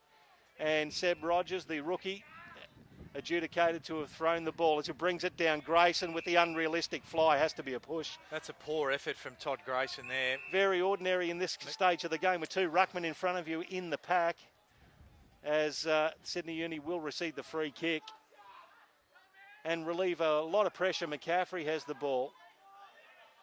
The left foot now down the line. He's looking for Max Wilson, who now breaks away over the top of his head and Derek's. Grayson trying to make up for the effort, tackled by Rawlinson. Wilson, the big unit, just reaches in, picks the ball up, kicks it towards half forward. Lucy at the back. Ball hits the deck. Murphy over to Thompson. Thompson from 45, wobbling one and just wide. One behind results. So it's back out to a 15-point margin. 80 plays 65 here. About close to 20 minutes gone of the final term. Well, the kick wasn't a good one from Troutman. It was touched as it went. Luckily, Sard applied the pressure. Now he's got the ball, just tries to clear it. And under pressure, just gets it straight to Rawlinson. And Rawlinson can go and back and kick for goal and just about ice this. Sydney Uni taking their chances. Their tackling pressure, I've been on about it all day, has been outstanding. The tackle count as well, there'll be 68 to 40. We're looking at that, and that's an outstanding differential when you look at it. But it's not just the style of tackles too, they're sticking them. Rawlinson, he butchers it, and out of bounds on the full, can't even register. Jeez. So that's a let off. So the game still in the balance theoretically, because I thought if Rawlinson could kick that, might be out of reach of Southport, but just keeps them with a sniff. Quick goal for the Sharks, and you get that feeling that some emotion comes back into the game for them.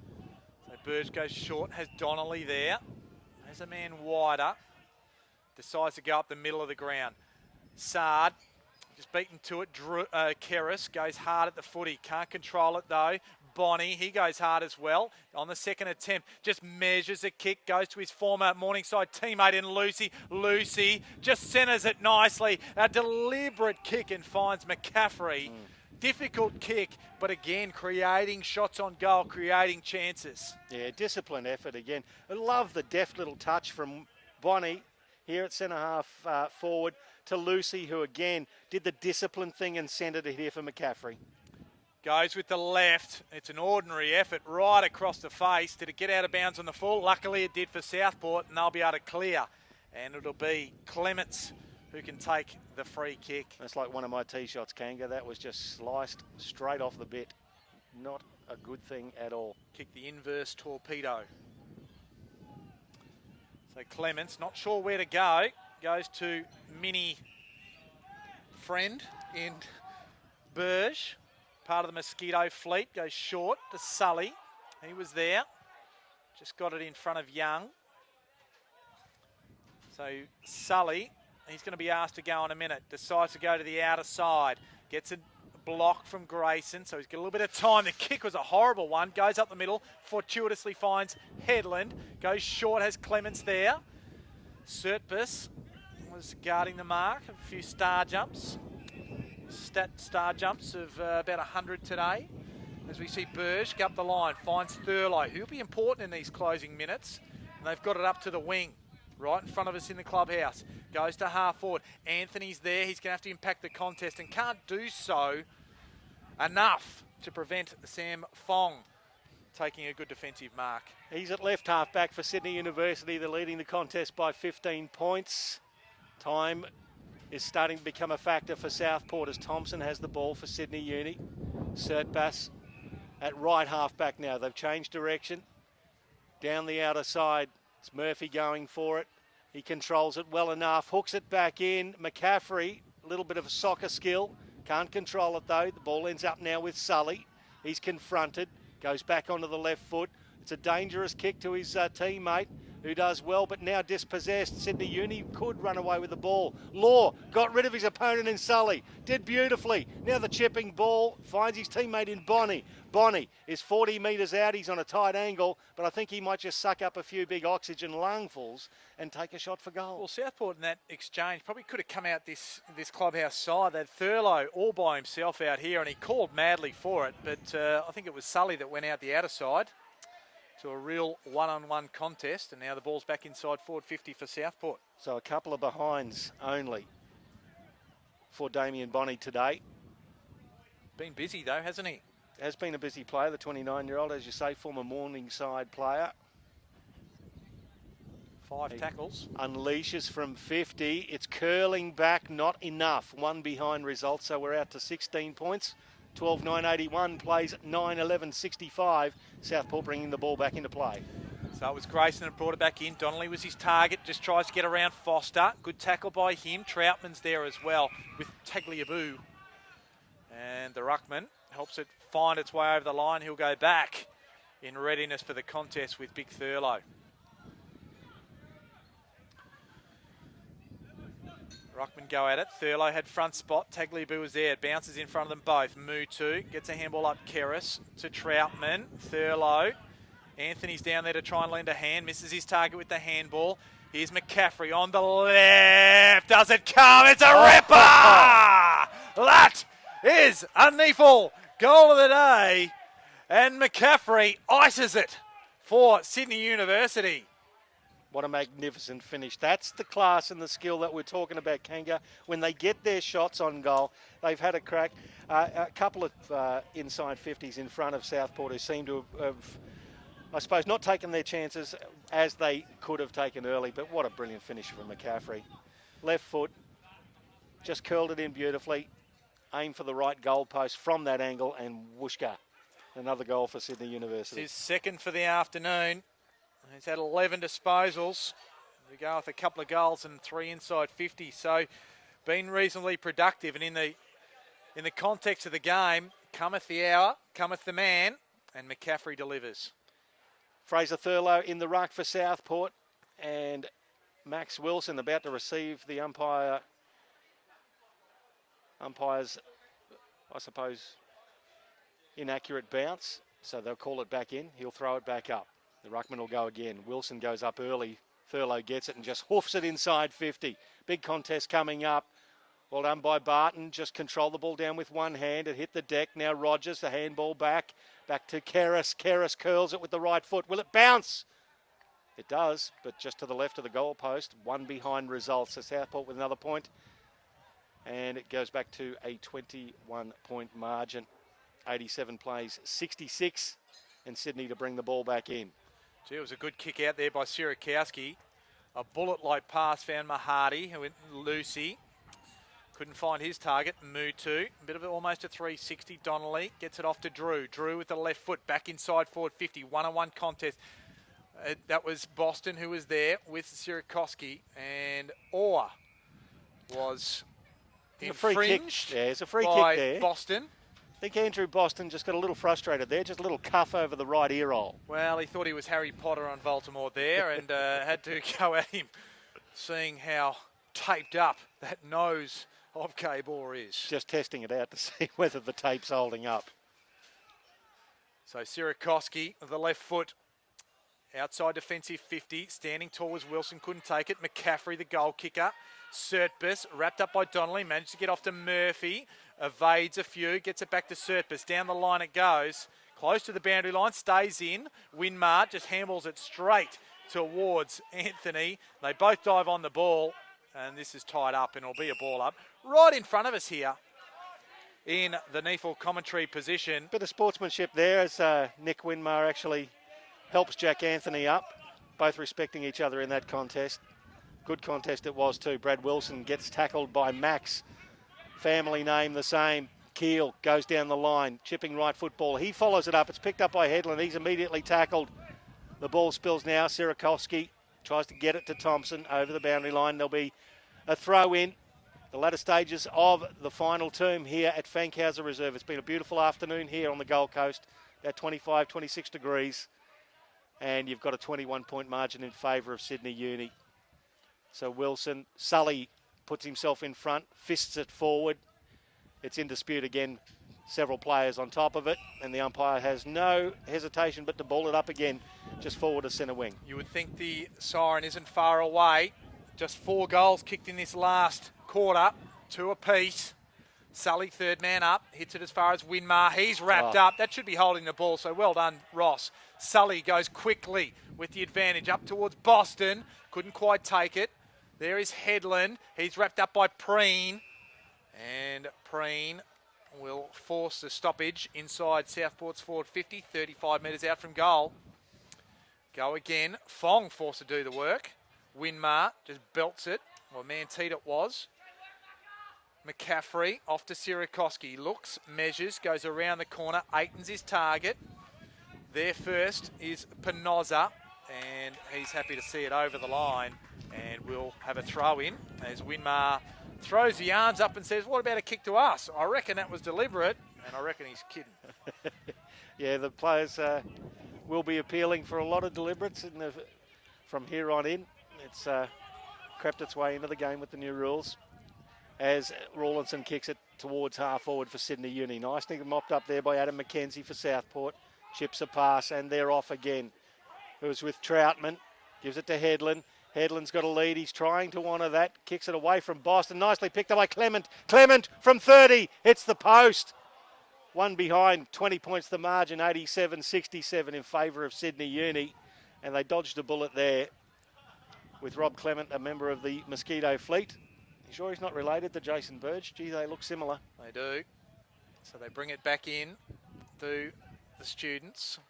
Well, Sully almost with a good mark. Brennan down to Brad Wilson, off to Troutman as it kicks it right to the goal square. And Clements there goes in, kicks the goal. Will it be paid? Yes, it will. It matters not, though, because Sydney University will come away with the win by 14 points. Rob Clement, he kicks his second for the afternoon right on the siren. But Southport finish 10-13-73, adrift by 14 points of Sydney University, 13-9-87.